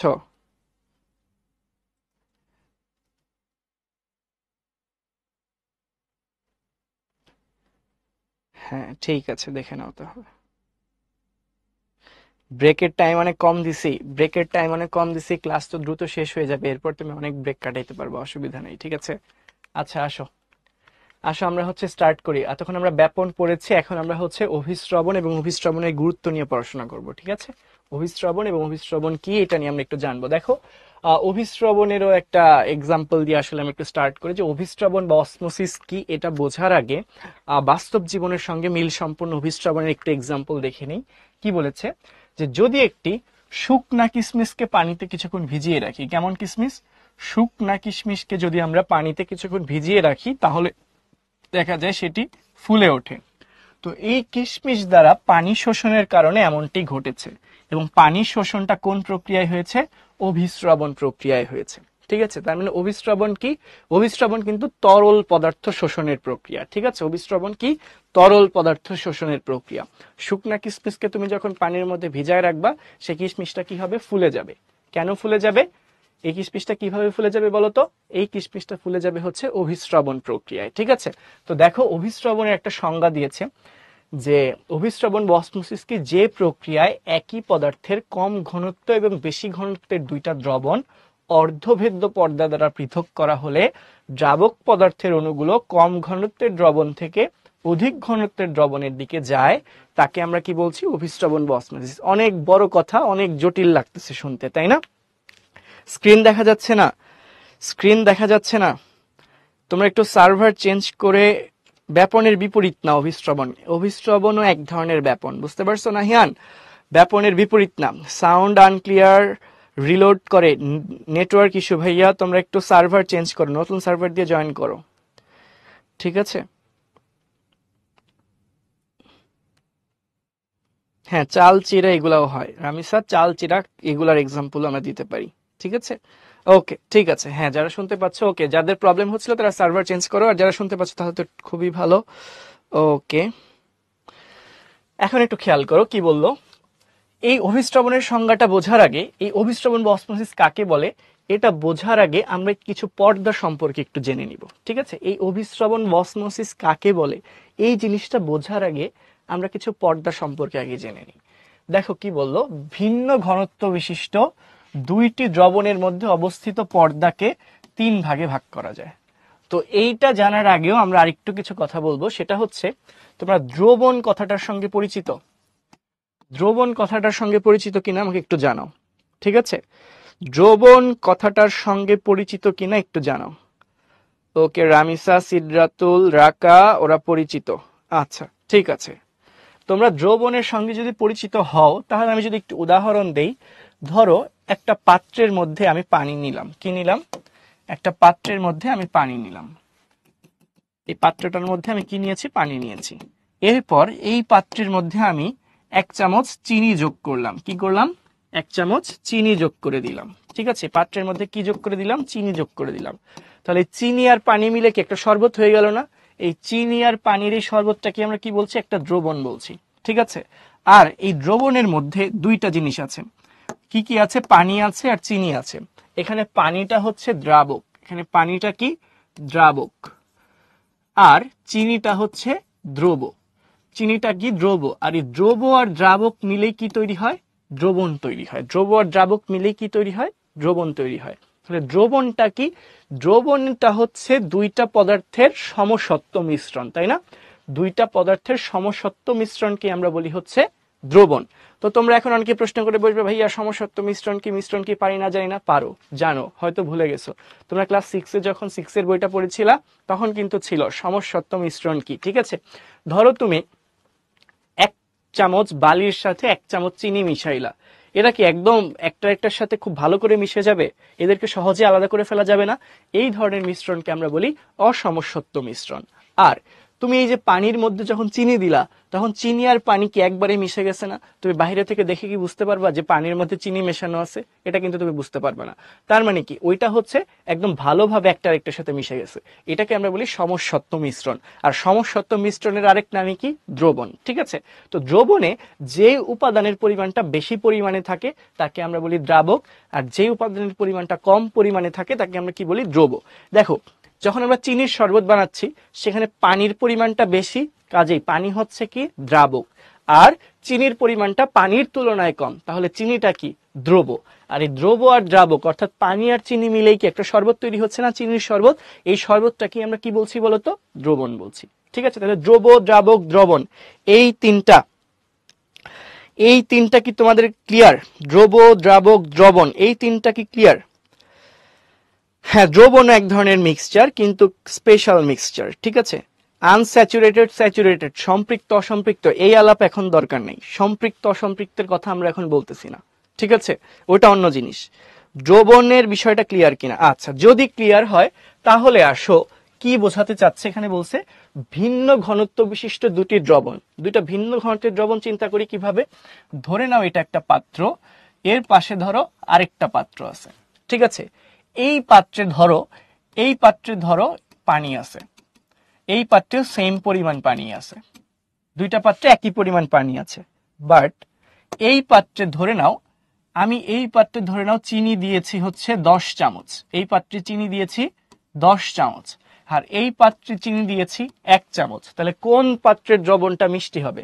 ধরো দুইটা পাত্র আমি নাম দিলাম, একটা হচ্ছে এ পাত্র, এটার নাম দিলাম এ পাত্র, এটার নাম দিলাম বি পাত্র। এ পাত্রে আমি চিনি দিয়েছি 10 চামচ, বি পাত্রে চিনি দিয়েছি হচ্ছে 1 চামচ। কোনটা মিষ্টি বেশি হবে? এ পাত্র মিষ্টি বেশি হবে। চমৎকার। কেন? কারণ এ পাত্রে চিনির ঘনত্ব বেশি, বি পাত্রে চিনির ঘনত্ব কম। যেহেতু এ পাত্রে চিনির ঘনত্ব বেশি, তাই এ পাত্রটা হচ্ছে মিষ্টি, এ পাত্রের দ্রবণটা হবে মিষ্টি। বি পাত্রে যেহেতু চিনির ঘনত্ব কম, বি পাত্রটা কি হবে? একটু কম মিষ্টি হবে, এ পাত্রের তুলনায় কম মিষ্টি হবে। তার মানে দেখো, দুইটাতে কিন্তু দ্রাবকের পরিমাণ সেম, পানির পরিমাণ কিন্তু সেম ছিল, কিন্তু দ্রাবকের পরিমাণ যেটাতে বেশি সেটাকে আমরা কি বলছি? ঘন দ্রবণ। কি বলছি সেটাকে? ঘন দ্রবণ। ঠিক আছে, তার মানে এ পাত্রের দ্রবণটা কি এক্ষেত্রে? ঘন দ্রবণ। আর বি পাত্রের দ্রবণটা কি এক্ষেত্রে? হালকা দ্রবণ বা কম ঘন দ্রবণ। ঠিক আছে, তাহলে দেখো দুইটা ভিন্ন ঘনত্বের দ্রবণ আমরা পাইলাম না? একই দ্রাবক, দুইটার ক্ষেত্রে দ্রাবক কিন্তু সেম। দুইটার ক্ষেত্রে দ্রাবক কি? পানি না? কিন্তু এ পাত্রের দ্রবণটা কি? ঘন দ্রবণ। বাট বি পাত্রের দ্রবণটা কি? হালকা দ্রবণ। ঠিক আছে, তো একই দ্রাবক বিশিষ্ট দুইটা ভিন্ন ঘনত্বের দ্রবণ, দুইটার ঘনত্ব কিন্তু আলাদা, ঘনমাত্রা কিন্তু আলাদা, একটা বেশি ঘন আর একটা কম ঘন। তো এরকম ভিন্ন ঘনত্ব বিশিষ্ট দুইটি দ্রবণের মধ্যে যদি আমি কোনো পর্দা রাখি, ঠিক আছে, দুইটি একই দ্রাবক বিশিষ্ট দুইটা ভিন্ন ঘনত্বের দ্রবণের মধ্যে যদি কোনো পর্দা রাখি, সেই পর্দা হচ্ছে 3 রকম হইতে পারে। পর্দাগুলা কয় রকম হইতে পারে? 3 রকম হইতে পারে। কি কি রকম? একটাকে বলা হচ্ছে অভেদ্য পর্দা, আরেকটাকে বলা হচ্ছে ভেদ্য পর্দা, আরেকটাকে বলা হচ্ছে অর্ধভেদ্য বা বৈষম্যভেদ্য পর্দা। কি বললাম? একটা হচ্ছে অর্ধভেদ্য পর্দা, আরেকটা ভেদ্য পর্দা, আরেকটা হচ্ছে অর্ধভেদ্য বা বৈষম্যভেদ্য পর্দা। এখন ভেদ্য কথাটা দ্বারা আমরা কি বুঝতেছি? এই যে বারবার লেখা হচ্ছে না ভেদ্য, এই ভেদ্য কথাটা দ্বারা আমরা কি বুঝতেছি? ভেদ্য কথাটা দ্বারা বুঝতেছি হচ্ছে ভেদ করে যাওয়া, পার হয়ে যাওয়া। এর মধ্য দিয়ে পার হয়ে যাওয়া কিনা, ঠিক আছে, এটা ভেদ করে যাওয়া, পার হয়ে বা ভেদ করে যাওয়া, ভেদ করে যাওয়া, এটাকে আমরা কি বলছি, ভেদ্য।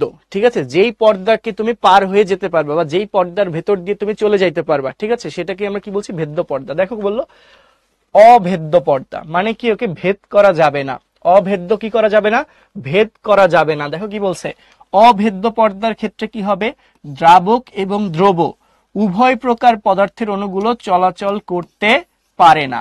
ঠিক আছে, দেখো অভেদ্য পর্দার মধ্য দিয়ে দ্রাবকের অণুগুলাও চলাচল করতে পারবে না, দ্রবের অণুগুলাও চলাচল করতে পারবে না। ঠিক আছে, এরপর আসো ভেদ্য পর্দা।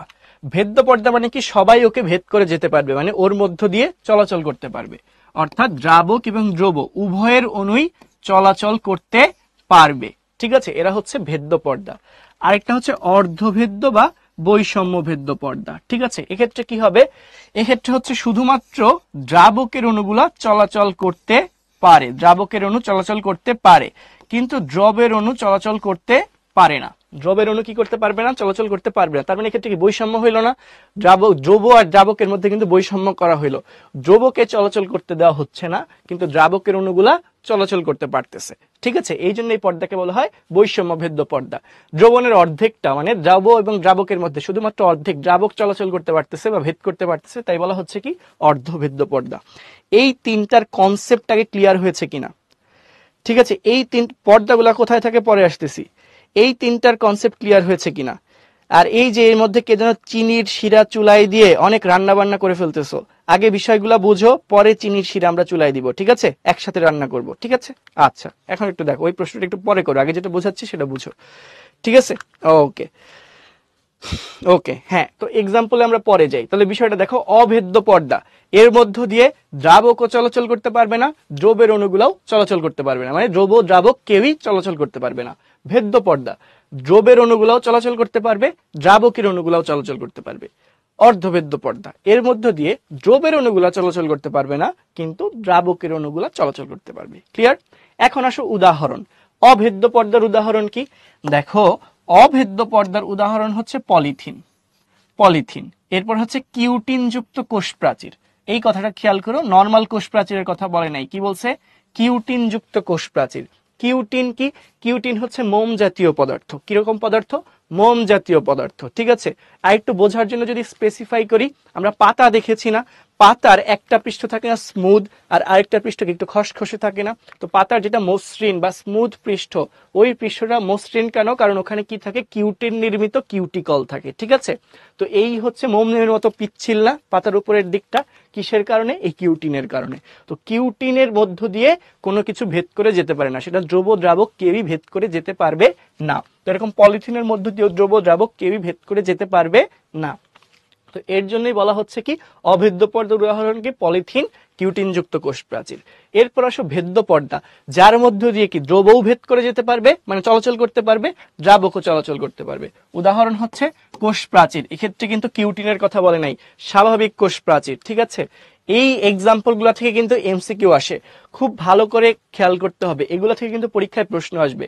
সংজ্ঞাতে বলবে অভেদ্য পর্দা কি, অর্ধভেদ্য পর্দা কি, ভেদ্য পর্দা কি, এটা হচ্ছে জ্ঞানমূলক প্রশ্নে, মানে সংজ্ঞাতে আসবে, কতে আসবে।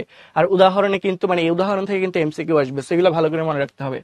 এরপর দেখো, অর্ধভেদ্য বা বৈষম্য ভেদ্য পর্দা, যার মধ্যে দিয়ে শুধু দ্রাবকের অণুগুলা চলাচল করতে পারবে। এক্সাম্পল কি? কোষ পর্দা। কোষ পর্দার আরেকটা নাম কি বলতো? কোষ পর্দার আরেকটা নাম কি, একটু কমেন্টে জানাও। কোষ পর্দার আরেকটা নাম কি বলতে পারবা? কোষ পর্দার আরেকটা নাম কি? দ্রাবকের বিরুদ্ধে আন্দোলনে নামতে হবে না, না। কোষ পর্দার আরেক নাম হচ্ছে কোষ ঝিল্লি। ভেরি গুড, কোষ ঝিল্লি বা প্লাজমা পর্দা। ঠিক আছে, কোষ ঝিল্লি বা প্লাজমা পর্দা বা প্লাজমা মেমব্রেন। ভেরি গুড, ওকে, ঠিক আছে, সেল মেমব্রেন বা প্লাজমা মেমব্রেন বা কোষ ঝিল্লি। ঠিক আছে, সেটাই হচ্ছে কোষ পর্দা। ওকে, দেখো 3 নাম্বারটা বুঝো নাই, মানে অর্ধভেদ্য পর্দাটা বুঝো নাই। অর্ধভেদ্য পর্দার ভেতর দিয়ে শুধুমাত্র দ্রাবকের অণুগুলা চলাচল করতে পারবে, দ্রবের অণুগুলা চলাচল করতে পারবে না। ধরো একটা অর্ধভেদ্য পর্দা যেমন হচ্ছে কোষ পর্দা। ঠিক আছে, কোষ পর্দা বা কোষ ঝিল্লি। আমরা যদি চিনির শরবতের কথা চিন্তা করি, এখানে দ্রাবককে পানি আর দ্রবকে চিনি, তাহলে কোষ পর্দা বা কোষ ঝিল্লির ভেতর দিয়ে পানি চলাচল করতে পারবে, কিন্তু চিনির অণুগুলা চলাচল চলাচল করতে পারবে না। বিষয়টা বোঝাইতে পারছি? দ্রাবকের অণুগুলো চলাচল করবে কিন্তু দ্রবের অণুগুলা চলাচল করবে না, সেটাকে আমরা কি বলছি? অর্ধভেদ্য পর্দা। তো এরকম অর্ধভেদ্য পর্দার উদাহরণ কি? কোষ পর্দা। যেমন একটু আগে আমরা বললাম না, কিশমিশ, শুকনা কিশমিশকে ভিজিয়ে রাখলে সেটা ফুলে যায়। কেন ফুলে যায়? কিশমিশের ভেতরে পানির পরিমাণ কম, ঠিক আছে, কিশমিশের ভেতরে চিনির পরিমাণ বেশি। আর কিশমিশের যে পানিতে ভিজিয়ে রাখা হয়েছে সেখানে কিন্তু চিনিটা নাই। তার মানে কিশমিশের ভেতরের দ্রবণটা ঘন দ্রবণ, কিশমিশের বাইরের পানির যে দ্রবণ সেটা কিন্তু হালকা দ্রবণ। তো এর মধ্যে কি হয়েছে? কিশমিশের ভেতর থেকে কিন্তু চিনির অণুগুলা বের হয়ে আসতে পারে নাই, কিন্তু বাইরে থেকে দ্রাবক অণু অর্থাৎ পানির অণু কিন্তু ঠিকই কিশমিশের ভেতরে প্রবেশ করছে কোষ পর্দা ভেদ করে, ঠিক আছে, কোষ ঝিল্লি ভেদ করে। অর্থাৎ দ্রাবক চলাচল করতে পারছে, দ্রব কিন্তু চলাচল করতে পারে নাই, ঠিক আছে। তো এটার একটা উদাহরণ হচ্ছে যে কোষ পর্দা। ওকে, এরপর দেখো ডিমের খোসার ভিতরের পর্দা। ডিমের একটা শক্ত খোসা থাকে না, এর ভিতরে কিন্তু দেখবা সাদা রঙের একটা পাতলা পর্দা থাকে। বিশেষ করে এই জিনিসটা তোমরা স্পষ্ট দেখতে পারো সিদ্ধ ডিমের ক্ষেত্রে। ডিম সিদ্ধ করার পর যখন খোসা ছাড়ানো হয় এরপরে দেখবা কোনো কোনো ক্ষেত্রে একটা সাদা পাতলা পর্দা থাকে, ওই পর্দাটাও কিন্তু অর্ধভেদ্য পর্দা, ঠিক আছে। এরপর কি বললো? মাছের পটকার পর্দা। মাছে ওই যে সাদা বা গোলাপি রঙের একটা বায়ুথলি থাকে না, পটকা, দুইটা ফোলা ফোলা বেলুনের মতো অংশ থাকে, এটাকে আমরা কি বলি? মাছের পটকা বা বায়ুথলি, ঠিক আছে। এটা মাছকে পানিতে ভেসে থাকতে, সাঁতার কাটতে সাহায্য করে, এর মধ্যে বাতাস সঞ্চিত থাকে, ঠিক আছে। তো এইগুলো নিয়ে আমরা হচ্ছে পরে জানবো আরো বড় হইলে। তো মাছ কাটার সময় তো তোমরা পটকা অনেকেই দেখে থাকবে। এরপর হচ্ছে জীবজন্তুর পিত্তথলির পর্দা, ঠিক আছে। আমাদের যকৃৎ আছে না, লিভার আছে না, এই যকৃতের নিচে ছোট্ট গাঢ় সবুজ বর্ণের একটা থলি থাকে, এর নাম হচ্ছে পিত্তথলি। তোমরা বাসায় মাছ কাটার সময় বা ওই মুরগি কাটার সময় বা কোরবানির ঈদের সময় গরু কাটার সময় বা ছাগল মানে খাসি জবাই দেওয়ার সময়ও কিন্তু তোমরা এই পিত্তথলি দেখতে পারবা, ডিপ সবুজ রঙের, ঠিক আছে, অত্যন্ত গাঢ় সবুজ রঙের পিত্তথলি থাকে। এই পিত্তথলির পর্দাটাও কিরকম? অর্ধভেদ্য পর্দা। তাহলে এই উদাহরণগুলা কিন্তু আমাদের খুব ভালো করে মনে রাখতে হবে। অর্ধভেদ্য পর্দার উদাহরণ কারা? কোষ পর্দা, ডিমের খোসার ভেতরের পর্দা, মাছের পটকার পর্দা, জীবজন্তুর পিত্তথলির পর্দা। এরা সবাই কি? অর্ধভেদ্য পর্দা। অর্থাৎ এদের মধ্য দিয়ে দ্রাবকের অণুগুলা চলাচল করতে পারবে কিন্তু কোনো দ্রবের অণু চলাচল করতে পারবে না, ঠিক আছে। এখন আসো প্রয়োগ। অভেদ্য পর্দা আমরা ইউজ করি কিসে? যেমন বৃষ্টির দিনে। বৃষ্টির দিনে আমরা পলিথিন থেকে বাঁচতে পলিথিন থেকে বাঁচতে না, বৃষ্টি থেকে বাঁচতে কি মাথার উপর পলিথিন দেয় না, যাতে পানি আমাদের গায়ে না পড়ে। আচ্ছা, তার মানে বৃষ্টির দিনে মাথা ভিজে না। এটা কিসের কারণে? কিউটিনযুক্ত তোমার পলিথিনের কারণে। আবার অনেক সময় দেখা যায় কি ভেদ্য পর্দা, এটার উদাহরণ কি? এটার উদাহরণ তো আমরা দেখলাম কোষ প্রাচীর। এর এক্সাম্পল কি? কোষ প্রাচীর, মানে প্রয়োগটা কোথায়? কোষ প্রাচীর ভেদ করে কিন্তু বিভিন্ন পদার্থ কোষের ভেতরে ঢুকতেও পারে, কোষ থেকে বেরো হয়ে যেতে পারে, ঠিক আছে। এর মাধ্যমে এক কোষ আরেক কোষের সাথে যোগাযোগ রক্ষা করে। এরপর দেখো কি বলছে? অর্ধভেদ্য পর্দা বা বৈষম্যভেদ্য পর্দা। এই অর্ধভেদ্য বা বৈষম্যভেদ্য পর্দার প্রয়োগটা কোথায়? অভিস্রবণে, যেটা আমরা এখন পড়বো, ঠিক আছে। এইগুলা সম্পর্কে, এই অর্ধভেদ্য পর্দা সম্পর্কে জানার জন্য আমাদের এত কথা। আর এই অর্ধভেদ্য পর্দা থেকে আমরা কি শিখবো? অভিস্রবণটা শিখবো, ঠিক আছে। কি শিখবো? অভিস্রবণ শিখবো। তাহলে কি বললাম? অর্ধভেদ্য পর্দার মধ্য দিয়ে কে চলাচল করতে পারে? না, পলিথিন থেকে বাঁচতে না, এটা হচ্ছে স্লিপ অফ টাং। বৃষ্টি থেকে বাঁচতে আমরা পলিথিন দেই মাথায়, ঠিক আছে। আচ্ছা, ঠিক আছে। আচ্ছা, ঠিক আছে, অনেক ফান হয়েছে। ওকে, এখন দেখো, হ্যাঁ, এই যে রামিসা, একটু আমরা চিনির শিরাটা দেখিও কি বলে। সবাই একটু দাঁড়াও, স্প্যামিং একটু থামো, আমরা একটু রামিসার চিনির শিরার বিষয়টা একটু পরে দেখি, ঠিক আছে। দেখিও কি চিনির শিরা রান্না করতেছে, একটু পরে। এইবার চিনির শিরা যখন চুলায় দেওয়া হয় তখন দ্রব এবং দ্রাবক কে হয়? চিনির শিরা যখন চুলায় দেওয়া হয় সেক্ষেত্রে কি হচ্ছে? দেখো, তুমি চিনির দ্রবণ মানে পানির মধ্যে চিনি দিছো, এরপর এটাকে চুলায় গরম করতেছো, তখন দেখা যায় কি পানিটা বাষ্পীভূত হয়ে যাচ্ছে আর সামান্য পরিমাণ পানি থেকে যাচ্ছে। তখন দেখা যাচ্ছে দ্রবণটা আরো ঘন হচ্ছে, হালকা দ্রবণ থেকে আরো দ্রবণটা কেমন হয়ে যাচ্ছে? ঘন হয়ে যাচ্ছে। এক্ষেত্রেও দ্রাবকটা পানিই থাকলো, দ্রব কিন্তু চিনিই থাকলো। কিন্তু যখন তুমি এটাকে বয়েল করলা, জাল দিলা, তখন কি হইলো? দ্রাবকের পরিমাণ কমে যাচ্ছে, কিন্তু চিনির পরিমাণ কি বাড়তেছে বা কমতেছে? তা কিন্তু না। ধরো তুমি এক গ্লাস পানিতে, ধরে নাও 50 ml পানিতে 1 চামচ চিনি দিছিলা, ঠিক আছে। কি করলা? 50 ml পানিতে 1 চামচ চিনি দিয়েছো। এরপর ওইটা যদি তুমি টেস্ট করো যতটা মিষ্টি লাগবে, তুমি যখন ওটাকে জাল করবা পানির পরিমাণটা কি কমতে থাকবে না? দ্রাবকের পরিমাণ কমবে। সেক্ষেত্রে কি দ্রবণটা আরো ঘন হবে না? তাহলে কি কম দ্রাবকে সেম পরিমাণ দ্রব আছে, সেক্ষেত্রে দেখবো ওই শিরাটা আরো বেশি মিষ্টি হয়ে গেছে। চিনির পরিমাণের কিন্তু চেঞ্জ হয় নাই, দ্রবের পরিমাণের কোনো চেঞ্জ হয় নাই, কিন্তু দ্রাবকের পরিমাণটা কমে গেছে, ঠিক আছে। তো আলটিমেটলি সেমই থাকবে। ওকে রামিসা, তাহলে রামিসার এই শিরা রান্না বান্না কমপ্লিট। ওকে, হ্যাঁ নামিরা, তখন বেশি মিষ্টি লাগবে। ওকে, পর্দাগুলোর ইংলিশ। অভেদ্য পর্দা। অভেদ্য পর্দা হচ্ছে ইমপারমিয়েবল মেমব্রেন আমরা কিভাবে লিখবো একটু ছোট্ট করে লিখে দিই। ইমপারমিয়েবল মেমব্রেন, ইমপারমিয়েবল, ইমপারমিয়েবল মেমব্রেন, পর্দা মানে মেমব্রেন, ঠিক আছে একবারে লিখে দিই, পর্দা মানে হচ্ছে মেমব্রেন, এখানে আর জায়গা নেই, একবারে যেন লিখে দিলাম, পর্দা মানে মেমব্রেন তো জানোই, পর্দা মানে হচ্ছে মেমব্রেন, তাহলে অভেদ্য পর্দা হচ্ছে ইমপারমিয়েবল মেমব্রেন, ভেদ্য পর্দা পারমিয়েবল মেমব্রেন,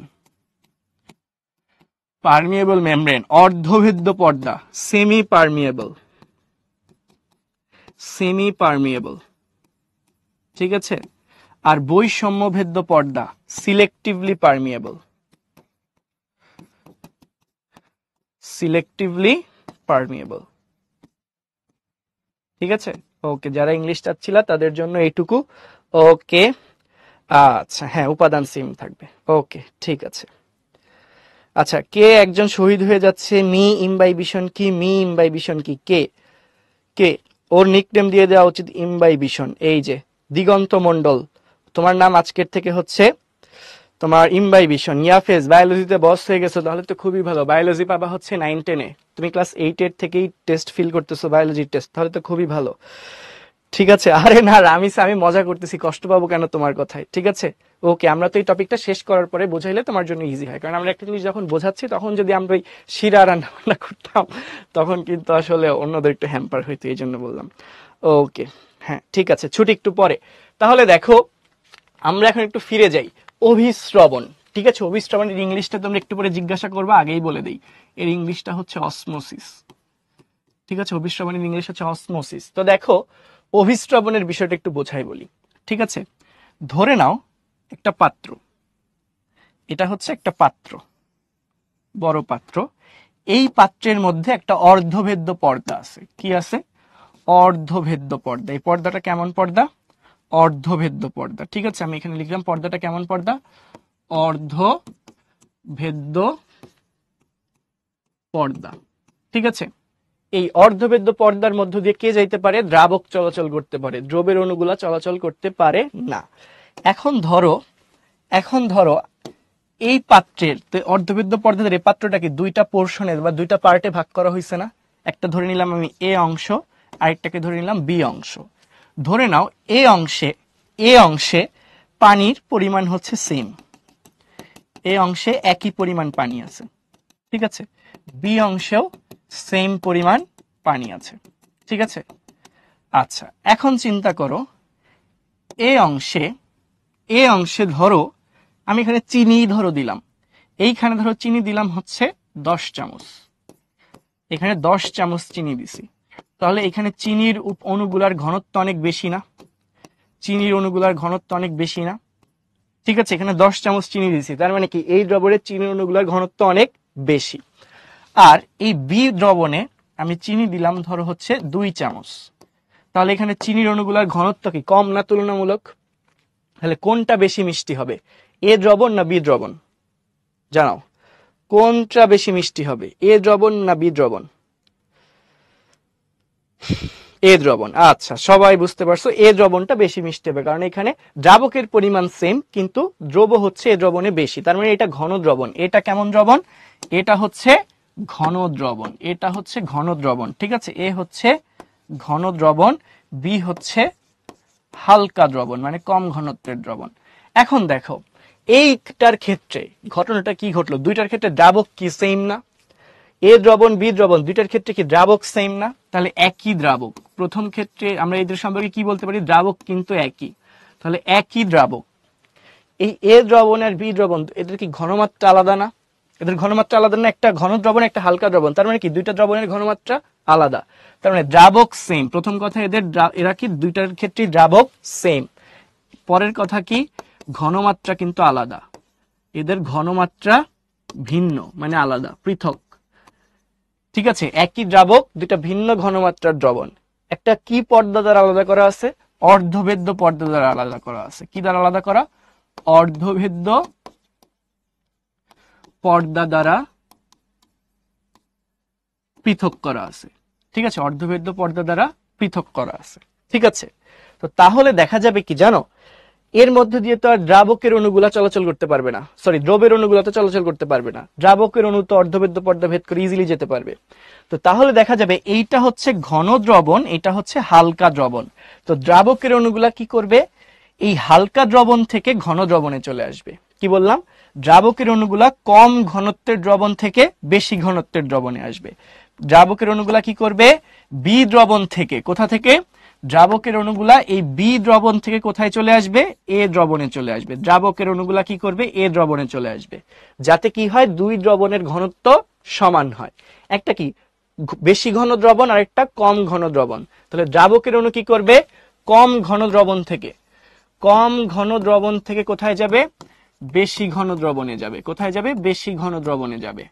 কম ঘন দ্রবণ থেকে বেশি ঘন দ্রবণে যাবে। কে যাবে, কে যাবে বলতো, যাবে হচ্ছে দ্রাবকের অণুগুলা। কে যাবে, দ্রাবকের অণু যাবে, দ্রাবক যাবে। কম ঘন দ্রবণ থেকে বেশি ঘনত্বের দ্রবণে দ্রাবক চলে যাচ্ছে। ঠিক আছে, দ্রাবক কিন্তু দুইটাতে সেম পরিমাণে ছিল, বাট এটা যেহেতু ঘন দ্রবণ, মানে বেশি ঘন দ্রবণ, এটা যেহেতু কম ঘন দ্রবণ, এই কম ঘন দ্রবণ থেকে দ্রাবক কোথায় আসবে, বেশি ঘনত্বের দ্রবণে আসবে, যাতে বেশি ঘনত্বের দ্রবণের ঘনত্ব আর কম ঘনত্বের দ্রবণের ঘনত্ব আর এরকম পার্থক্য না থাকে, দুইটার ঘনত্বই যাতে সমান হয়ে যায়। ঠিক আছে, তাহলে দেখো শর্তটা কি, একই দ্রাবক বিশিষ্ট দুইটা ভিন্ন ঘনমাত্রার দ্রবণ অর্ধভেদ্য পর্দা দ্বারা পৃথক করা থাকলে যে প্রক্রিয়ায় দ্রাবক কম ঘন দ্রবণ থেকে বেশি ঘন দ্রবণে স্থানান্তরিত হইল, সেই প্রক্রিয়াটাকে আমরা কি বলি, অভিস্রবণ। সেই প্রক্রিয়াটাকে আমরা কি বলি, অভিস্রবণ বলি। কথাটা আবার খেয়াল করো, সেম দ্রাবক, একই দ্রাবক ছিল, আমরা পানি নিয়েছিলাম, একই দ্রাবক বিশিষ্ট দুইটা ভিন্ন ঘনত্বের দ্রবণ, একটাতে 10 চামচ চিনি, একটাতে চিনি ছিল 10 চামচ, আরেকটাতে চিনি ছিল 2 চামচ। ঠিক আছে, তাহলে একই দ্রাবক বিশিষ্ট দুইটা ভিন্ন ঘনত্বের দ্রবণ একটা অর্ধভেদ্য পর্দা দ্বারা আলাদা করা থাকলে যে প্রক্রিয়ায় দ্রাবক অধিক ঘনত্বের দ্রবণ থেকে, সরি কম ঘনত্বের দ্রবণ থেকে অধিক ঘনত্বের দ্রবণে স্থানান্তরিত হবে, তাকেই আমরা কি বলবো, অভিস্রবণ বলবো। তাকেই আমরা কি বলবো, অভিস্রবণ বলবো। এটাই দেখো বলেছে, যে প্রক্রিয়ায়, যে প্রক্রিয়ায়, যে প্রক্রিয়ায় কি হচ্ছে, যে প্রক্রিয়ায় একই পদার্থের মানে একই দ্রাবক, একই পদার্থের কম ঘনত্ব এবং বেশি ঘনত্বের দুটি দ্রবণ, একটা একই পদার্থ, চিনির দুইটা দ্রবণ, একটা কম ঘনত্বের দ্রবণ, একটা বেশি ঘনত্বের দ্রবণ, একই পদার্থের কম ঘনত্ব এবং বেশি ঘনত্বের দুইটা দ্রবণ অর্ধভেদ্য পর্দা দ্বারা পৃথক করা হলে, অর্ধভেদ্য পর্দা দ্বারা পৃথক করা হলে দ্রাবক পদার্থের অণুগুলো, দ্রাবক পদার্থের অণুগুলো কোথায় যাবে, কম ঘনত্বের দ্রবণ থেকে অধিক ঘনত্বের দ্রবণের দিকে যায়। সেই প্রসেসটাকে আমরা কি বলি, অভিস্রবণ বা অসমোসিস বলি। ঠিক আছে, সেটাকে আমরা কি বলি, অভিস্রবণ বা অসমোসিস বলি। তোমাদের ক্লাস ছুটি হইতে আরো 6-7 মিনিট সময় লাগবে। ঠিক আছে, একটু অপেক্ষা করো, এত তাড়াতাড়ি ছুটির জন্য অস্থির হওয়া যাবে না। ওকে ওকে ওকে, আচ্ছা ঠিক আছে, এখন একটু খেয়াল করো, এখন একটু খেয়াল করো। না, ব্যাপনের উল্টা না, ব্যাপনের উল্টা না। দেখো, ব্যাপনের উল্টা না, কেন না সেটা পরে বলতেছি, বাট আগে এই জিনিসটা বুঝো। তোমাদের আপাত দৃষ্টিতে মনে হতে পারে যে ব্যাপনের উল্টা, বাট অ্যাকচুয়ালি ব্যাপনের উল্টা না। রোজা ধরতেছে, মনোযোগ দিলে রোজা ধরবে না, টাইম ইজিলি কেটে যাবে। ঠিক আছে, এদিকে মনোযোগ দাও। দেখো কি বললাম, তাহলে একই দ্রাবক বিশিষ্ট দুইটা আলাদা ঘনত্বের দ্রবণ যখন একটা অর্ধভেদ্য পর্দা দ্বারা পৃথক করা থাকবে, যেই প্রক্রিয়ায় দ্রাবক কম ঘনত্বের দ্রবণ থেকে বেশি ঘনত্বের দ্রবণে যাবে, সেটাকে আমরা বলবো অসমোসিস বা অভিস্রবণ। এখন আসো আমরা অভিস্রবণের একটা বাস্তব উদাহরণ দেখব, বাস্তব উদাহরণ দেখব। ঠিক আছে, কি বলছে দেখো, অর্ধভেদ্য পর্দা অভিস্রবণের সময় দুটো তরলকে পৃথক করে রাখে, আমরা অলরেডি দেখেছি। এরপর অভিস্রবণ কেবল তরলের ক্ষেত্রে ঘটে, অভিস্রবণ কেবল কাদের ক্ষেত্রে ঘটে, তরলের ক্ষেত্রে ঘটে, এবং এটিও এক প্রকার ব্যাপন। ঠিক আছে, অভিস্রবণও এক প্রকার ব্যাপন। কেন, কারণ কি জানো, কারণ কি জানো, অভিস্রবণ কেন এক প্রকার ব্যাপন? দেখো, এই পাত্রে দ্রবের তুলনায় দ্রাবকের পরিমাণ বেশি না। এইখানে 2 চামচ চিনির জন্য যতটুকু পানি, এখানে 10 চামচ চিনির জন্য ততটুকু পানি। তাহলে এখানে তুলনামূলকভাবে দেখা যাচ্ছে দ্রাবকের পরিমাণটা চিনির তুলনায় বেশি, আর এখানে দ্রাবকের পরিমাণটা কি চিনির তুলনায় কম না? তাহলে দ্রাবক তার বেশি ঘনত্বের এলাকা থেকে, যেখানে দ্রাবকের পরিমাণটা তুলনামূলক বেশি, সেখান থেকে দ্রাবক কোথায় যাচ্ছে, যেখানে দ্রাবকের পরিমাণ তুলনামূলকভাবে কম। অর্থাৎ এখানে চিনির তুলনায় পানি বেশি, এখানে চিনির তুলনায় পানি কম। তাহলে যেখানে পানি বেশি সেখান থেকে পানি কোথায় আসতেছে, যেখানে পানি কম সেখানে যাচ্ছে, ঠিক আছে, সেটাকেই আমরা কি বলতেছি। তাহলে এই অভিস্রবণে ওয়ান কাইন্ড অফ ব্যাপন। অভিস্রবণে কার ব্যাপন হয়, দ্রাবকের ব্যাপন হয়, ঠিক আছে। অভিস্রবণে কার ব্যাপন হয়, দ্রাবকের ব্যাপন হয়। এই কথাটা একটু লিখে রাখি, এই কথাটা একটু খেয়াল করো।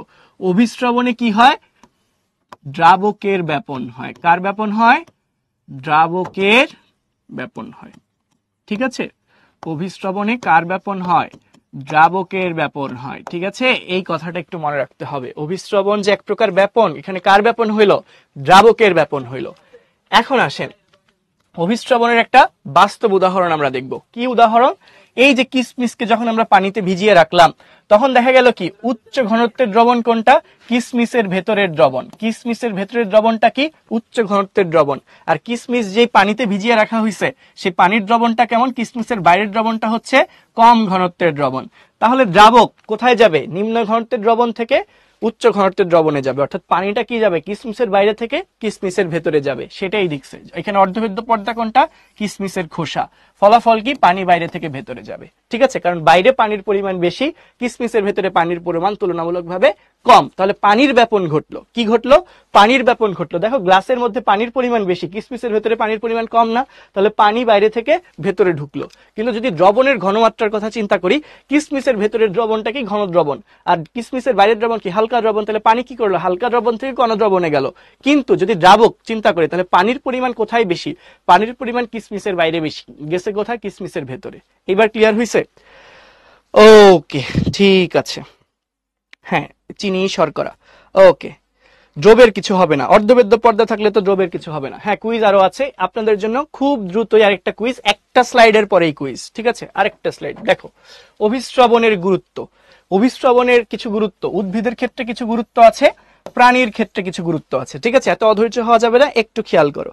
স্যার কিসমিসের মধ্যে যদি চিনি থাকে তাহলে সেটা কিসমিসে যাবে, কি স্যার কিসমিসের মধ্যে যদি চিনি থাকে তাহলে সেটা কিসমিসে যাবে, কি বলতেছো না বলতেছো, উল্টাপাল্টা কথা। যাই হোক, এদিকে দেখো, উদ্ভিদের ক্ষেত্রে কি হবে, জীবকোষের যে কোষ আবরণ মানে কোষ ঝিল্লি বা প্লাজমা পর্দা বা সেল মেমব্রেন, যত কথাই লিখুক এই কথাটার মানে কি, কোষ ঝিল্লি, ঠিক আছে। এই সবগুলো দ্বারা কাকে বোঝাইছে, কোষ ঝিল্লিকে বুঝিয়েছে। কি কাকে বুঝিয়েছে, কোষ ঝিল্লিকে বুঝিয়েছে, ঠিক আছে। তো এই যে কোষ ঝিল্লিটা থাকে, এই জীবকোষের কোষ ঝিল্লি কি হিসেবে কাজ করে, অর্ধবেদ্য পর্দা হিসেবে কাজ করে, আমরা অলরেডি দেখেছি সেটা। তো এই অর্ধবেদ্য পর্দা মানে প্লাজমা পর্দা দিয়ে অভিস্রবণ প্রক্রিয়ায় মাটিস্থ পানি মূল রোমের মধ্যে প্রবেশ করে, ঠিক আছে। উদ্ভিদের ধরে এটা গাছের শিকড়, এটা কি গাছের শিকড়, এই শিকড় থেকে কিছু ছোট ছোট অংশ বের হয়, কিছু কিছু লোমের মতো অংশ বের হয়। তো মূল থেকে যে ছোট ছোট অংশ বের হয়েছে না, এদেরকেই বলা হয় মূল রোম। মূল থেকে বের হওয়া ছোট ছোট অংশগুলোকে আমরা কি বলি, মূল রোম। এই মূল রোম দিয়ে উদ্ভিদ কি করে, পানি শোষণ করে। কোন প্রক্রিয়ায়, অভিস্রবণ প্রক্রিয়ায়। এখানে অর্ধভেদ্য পর্দা কোনটা, উদ্ভিদের যে কোষ পর্দা বা কোষ ঝিল্লি সেইটা। কাণ্ড এবং পাতাকে সতেজ এবং খাড়া রাখতে সাহায্য করে, কিভাবে, কাণ্ড এবং পাতায় যে পানি আসে কিভাবে, এক কোষ থেকে আরেক কোষে পানি যাওয়ার মাধ্যমে। তাহলে এক কোষ থেকে আরেক কোষে যখন পানি যায় তখন কি কোষ ঝিল্লিটা অর্ধভেদ্য পর্দা হিসেবে কাজ করে। তাহলে এক কোষ থেকে যখন পাশের কোষে পানি যাচ্ছে সেটা কোন প্রক্রিয়ায়, অভিস্রবণ প্রক্রিয়ায় যাচ্ছে। এরপর একইভাবে ফুলের পাপড়ি এবং পত্ররন্ধ্র খুলতে এবং বন্ধ হইতে সাহায্য করে, ঠিক আছে। এরপর আসো প্রাণীর ক্ষেত্রে কি, প্রাণীর যে অন্ত্র, অন্ত্রটা কি, আমরা যদি যে নাড়ি ভুঁড়ি বলি না, সহজ কথায় নাড়ি ভুঁড়ি, সেটাই হচ্ছে অন্ত্র। মানে আমাদের পাকস্থলীর পরবর্তী অংশ থেকে পায়ু পর্যন্ত যে এলাকাটা সেটাকেই আমরা বলি অন্ত্র। কি বললাম, এই যে আমাদের পাকস্থলী থাকে না, এটা ধরো খাদ্যনালী, এরপরে থাকে পাকস্থলী, কি থাকে, পাকস্থলী। ওই পাকস্থলীর পরবর্তী যে এলাকা, যত এলাকা আছে পেঁচানো পেঁচানো আমরা দেখি ঘাস মুরগি গরু ছাগল কাটলে, এই পেঁচানো পেঁচানো এলাকাটাকে আমরা কি বলি, অন্ত্র বলি। এই পেঁচানো এলাকাটাকেই আমরা কি বলি, অন্ত্র বলি। পাকস্থলীর পরের থেকে পায়ু পর্যন্ত অংশটাই হচ্ছে আমাদের অন্ত্র। যে অন্ত্রে হচ্ছে আমাদের খাদ্যের শোষণ হয়। তো অন্ত্রে খাদ্যবস্তুর শোষণ কোন প্রক্রিয়ায় হয়, অভিস্রবণ প্রক্রিয়ায় হয়, ঠিক আছে। এটা কিন্তু সৃজনশীলে আসে, অভিস্রবণের গুরুত্ব কি এটা সুন্দর করে গুছিয়ে লিখতে হবে। এখন আসো ব্যাপন আর অভিস্রবণের পার্থক্যটা কি, এটাও পরীক্ষায় আসে। যে তুমি যে পড়লা ব্যাপন আর অভিস্রবণ দুটার পার্থক্য কি, আমরা ঝটপট 2 মিনিটে একটু দেখে ফেলবো ব্যাপন আর অভিস্রবণের পার্থক্যটা কোথায়। দেখো, ব্যাপনের ক্ষেত্রে কি কোনো পর্দা লাগে, ব্যাপনের ক্ষেত্রে কিন্তু কোনো পর্দার প্রয়োজন হয় না, বাট অভিস্রবণের ক্ষেত্রে কিন্তু অর্ধভেদ্য পর্দা আবশ্যক। এরপর আসো ভৌত অবস্থা। ব্যাপার আমরা পড়েছিলাম কঠিন তরল গ্যাস যে কোনো ভৌত অবস্থায় সংঘটিত হতে পারে, বাট অভিস্রবণ শুধুমাত্র তরলের ক্ষেত্রে হবে, শুধুমাত্র তরলের ক্ষেত্রে হবে। এরপর দেখো পরিবহনের দিক কি হয়, উচ্চ ঘনত্বের স্থান হতে নিম্ন ঘনত্বের স্থানে স্বতঃস্ফূর্তভাবে পরিব্যাপ্ত হয়, মানে ব্যাপন ঘটে। পরিব্যাপ্ত হওয়া মানে কি, ব্যাপন হওয়া। পরিব্যাপ্ত হওয়া মানে কি, ব্যাপন ঘটা। ঠিক আছে, তাহলে এই প্রক্রিয়ায় যে কোনো পদার্থ উচ্চ ঘনত্বের স্থান থেকে নিজে নিজেই নিম্ন ঘনত্বের স্থানে চলে যায়। বাট অভিস্রবণে দেখা যায় কি, দ্রাবকের অণুগুলা, দ্রব না কিন্তু, দ্রাবকের অণুগুলা কম ঘনত্বের দ্রবণ হতে বেশি ঘনত্বের দ্রবণে চলে যায়। এরপর কি বললাম, দ্রবণের প্রকৃতি। ঠিক আছে, ভিন্ন প্রকৃতির দ্রবণের মধ্যেও ব্যাপন ঘটতে পারে, মানে দুটো আলাদা। ধরো চিনির দ্রবণ আর লবণের দ্রবণ, এদের মধ্যেও ব্যাপন ঘটতে পারে। বাট সম প্রকৃতির দ্রবণের ক্ষেত্রে অভিস্রবণ, চিনির দ্রবণ আর তোমার হচ্ছে লবণের দ্রবণের মধ্যে কোনো অভিস্রবণ হবে না। অভিস্রবণ হওয়ার জন্য দুইটা দ্রবণই কিসের হইতে হবে, চিনির হইতে হবে, মানে একই প্রকৃতির হইতে হবে। ঠিক আছে, আচ্ছা এরপরে আসো তোমাদের কুইজ। ঠিক আছে, বৃহদান্ত ক্ষুদ্রান্ত, ভেরি গুড ফাউজিয়া। সেই তরল কি শুধু পানিই হবে, না অন্য তরল হইতে পারে, বুঝতে পেরেছ, অন্য তরল হইতে পারে।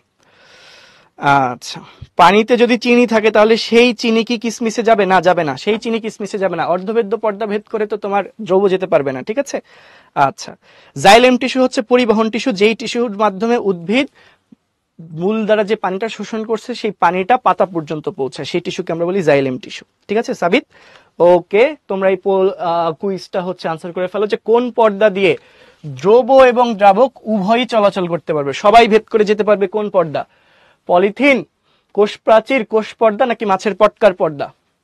দেখো আনসার করো, খুব দ্রুত আনসার করে ফেলো, তাহলে আমরা ক্লাসের শেষে চলে আসছি, বুঝছো? তোমরা ঠিকঠাক আনসার করলে আমরা ছুটি দিয়ে দিব ইনশাল্লাহ। ওকে ঠিক আছে, লাস্ট 5 সেকেন্ডস, 5 4 3 2 1 ক্লোজ।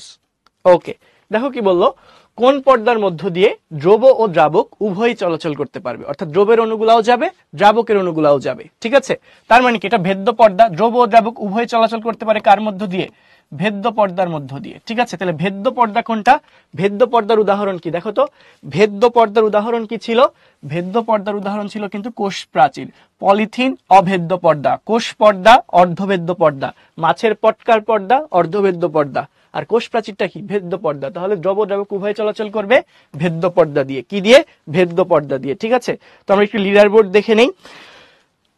খুবই অবাক করে আবারও টপে রয়েছে সাদাত, কংগ্রাচুলেশন সাদাত। এরপর আছে সাইফ, রায়ান, নির্জন, এরপর হচ্ছে তোমার কি দীপ, মেহজাবিন, শান, আদি, ইরফান, রাহা। তোমাদের সবাইকে অনেক অনেক অনেক কংগ্রাচুলেশন। আরেকটা কুইজ, রেডি হয়ে যাও সবাই। ওকে, দেখো পলিথিন খুবই সিম্পল, আমি কিন্তু আগের কুইজের আনসার বলার সময় এটার আনসার বলে দিয়েছি। পলিথিন কেমন পর্দা, অভেদ্য, ভেদ্য, অর্ধভেদ্য, নাকি কোনোটিই নয়? দ্রুত আনসার করো, দ্রুত আনসার করো, এটা যাতে 100% তোমরা সঠিক উত্তর দাও। দ্রুত আনসার করো, পলিথিন কেমন পর্দা, পলিথিন কেমন পর্দা? ঠিক আছে, পোল আসতে দেরি হয়, এটা একটু নেটওয়ার্ক ইস্যু ভাইয়া, অসুবিধা নেই। হ্যাঁ, বাড়ির কাজ আজকে ইজি আছে, ছোট্ট ছোট্ট বাড়ির কাজ, অসুবিধা নেই। পলিথিন কেমন পর্দা, এখানে আনসার করো। এটার বেশি সময় দিব না, আমরা ক্লোজ করে দিচ্ছি এটা বেশি সময় দেওয়ার কিছু নেই। ওকে ওকে, 85% স্টুডেন্ট সঠিক উত্তর দিয়েছো। ঠিক আছে, তো দেখো পলিথিন হচ্ছে এর মধ্য দিয়ে দ্রব দ্রাবক কেউই চলাচল করতে পারবে না। তো ঠিক আছে, এটা হচ্ছে তাহলে কি হবে, অভেদ্য পর্দা। সঠিক উত্তর হচ্ছে এ। তো এইবার আমরা লিডার বোর্ডটা একটু দেখব, লিডার বোর্ডটা একটু দেখে নিব। সবার উপরে আছে এবার নির্জন ধর, কংগ্রাচুলেশনস নির্জন, ও কয়েকবারই লিডার বোর্ডে আসছে, বাট এবার একদম টপে চলে আসছে, কংগ্রাচুলেশনস। এরপর আছে জিহান, সাদাত এবার থার্ডে, বাট ও কন্টিনিউয়াস প্রত্যেকটা কুইজেই দেখা গেছে যে লিডার বোর্ডে স্থান করে নিয়েছে। এরপর আকিফ, আদি, আরাবি, আকাশ, ইরফান, ফিদা, মেহজাবিন। তো তোমরা কয়েকজনই বারবার লিডার বোর্ডে প্লেস করতেছো, ঠিক আছে, বাকিরা ওদেরকে বিট করতে পারতে হবে। ঠিক আছে, ওকে, যারা সঠিক উত্তর দিয়েছো সবাইকে কংগ্রাচুলেশনস। ওকে, আসো এরপর আরেকটা কুইজ দিলাম, যাও আজকে লাস্ট কুইজ, এটা আনসার করে ফেলো ঝটপট, ঝটপট আনসার করে ফেলো। কি বলেছে দেখো, কিউটিন যুক্ত কোষ প্রাচীর কেমন পর্দা, কিউটিন যুক্ত কোষ প্রাচীর কেমন পর্দা? ঠিক আছে, কিউটিন যুক্ত কোষ প্রাচীর কেমন পর্দা? আমি বলেছিলাম এই বক্সটা খুবই ইম্পর্টেন্ট ছিল, ঠিক আছে। We don't wanna beat them, না না বিট করতে হবে, ঠিক আছে। এই ভালো কাজে কম্পিটিশন রাখা উচিত, কিভাবে নিজের উন্নতি করা যেতে পারে এই চেষ্টা সবার সবসময় থাকতে হবে, ঠিক আছে। ওকে, আমরা কমেন্টে আনসার না লিখে, হ্যাঁ osmosis is one kind of diffusion, কমেন্টে আনসার না লিখে আমরা ইয়েতে লিখবো, আমরা হচ্ছে পোলে আনসার করে দিব। ওকে, আমরা ক্লোজ করে দিচ্ছি, ঠিক আছে। দেখো কিউটিন যুক্ত কোষ প্রাচীর, দেখো নরমাল কোষ প্রাচীর কিন্তু ভেদ্য পর্দা, কিন্তু কিউটিন যুক্ত কোষ প্রাচীর কিন্তু কি হবে বলতো, অভেদ্য পর্দা। কিউটিন যুক্ত কোষ প্রাচীর কেমন হবে, অভেদ্য পর্দা। দেখো শুধু কোষ প্রাচীর যদি বলে, শুধু কোষ প্রাচীর যদি বলতো, শুধু কোষ প্রাচীর ভেদ্য পর্দা, শুধু কোষ প্রাচীর কেমন, ভেদ্য পর্দা। বাট যখনই বলছে কিউটিন যুক্ত কোষ প্রাচীর তখনই কি মনে রাখবা, অভেদ্য পর্দা। পলিথিন, কিউটিন যুক্ত কোষ প্রাচীর এই দুইটা অভেদ্য পর্দা।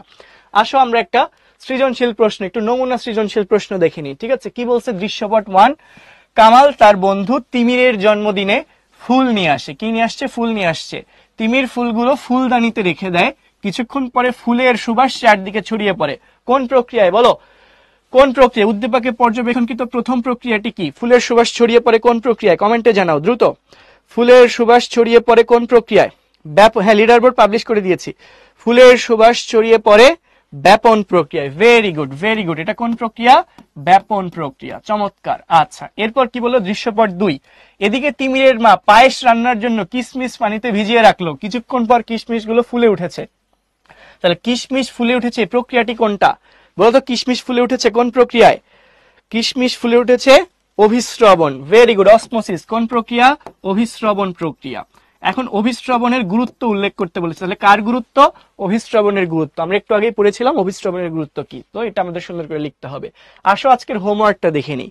হোমওয়ার্ক গুলা খুবই সহজ, খুবই ছোট্ট, খুব সহজেই তোমরা পারবা। ব্যাপন চাপ কাকে বলে, অভিস্রবণ কি, অর্ধভেদ্য পর্দা কি, এরপর হচ্ছে পলিথিনকে কেন অভেদ্য পর্দা বলা হয়, অভিস্রবণ প্রক্রিয়ায় শর্তগুলা কি কি, ওই যে একই দ্রাবক বিশিষ্ট দ্রবণ হতে হবে, দুটা ভিন্ন ঘনত্বের দ্রবণ হওয়া লাগবে, অর্ধভেদ্য পর্দা দ্বারা পৃথক করা লাগবে, ঠিক আছে। এইগুলা হচ্ছে অভিস্রবণের শর্ত। সো এই হোমওয়ার্ক গুলা খুব সুন্দর করে তোমরা করে ফেলবা, এবং তোমাদের যে স্টাডি গ্রুপটা আছে না, সেই গ্রুপে আনসার গুলো তোমরা আপলোড করে দিবা, আমরা ট্রাই করবো চেক করে দেওয়ার জন্য, ঠিক আছে। ওকে, তাহলে তোমরা যারা কষ্ট করে শেষ পর্যন্ত আমার সঙ্গে ছিলে সবাইকে অনেক অনেক অনেক কংগ্রাচুলেশনস, ধন্যবাদ এবং শুভকামনা। যারা পোলের সঠিক উত্তর দিয়েছো সবার জন্য মন থেকে অনেক ভালোবাসা রইলো, ঠিক আছে। আল্লাহ হাফেজ। ওকে, ঠিক আছে।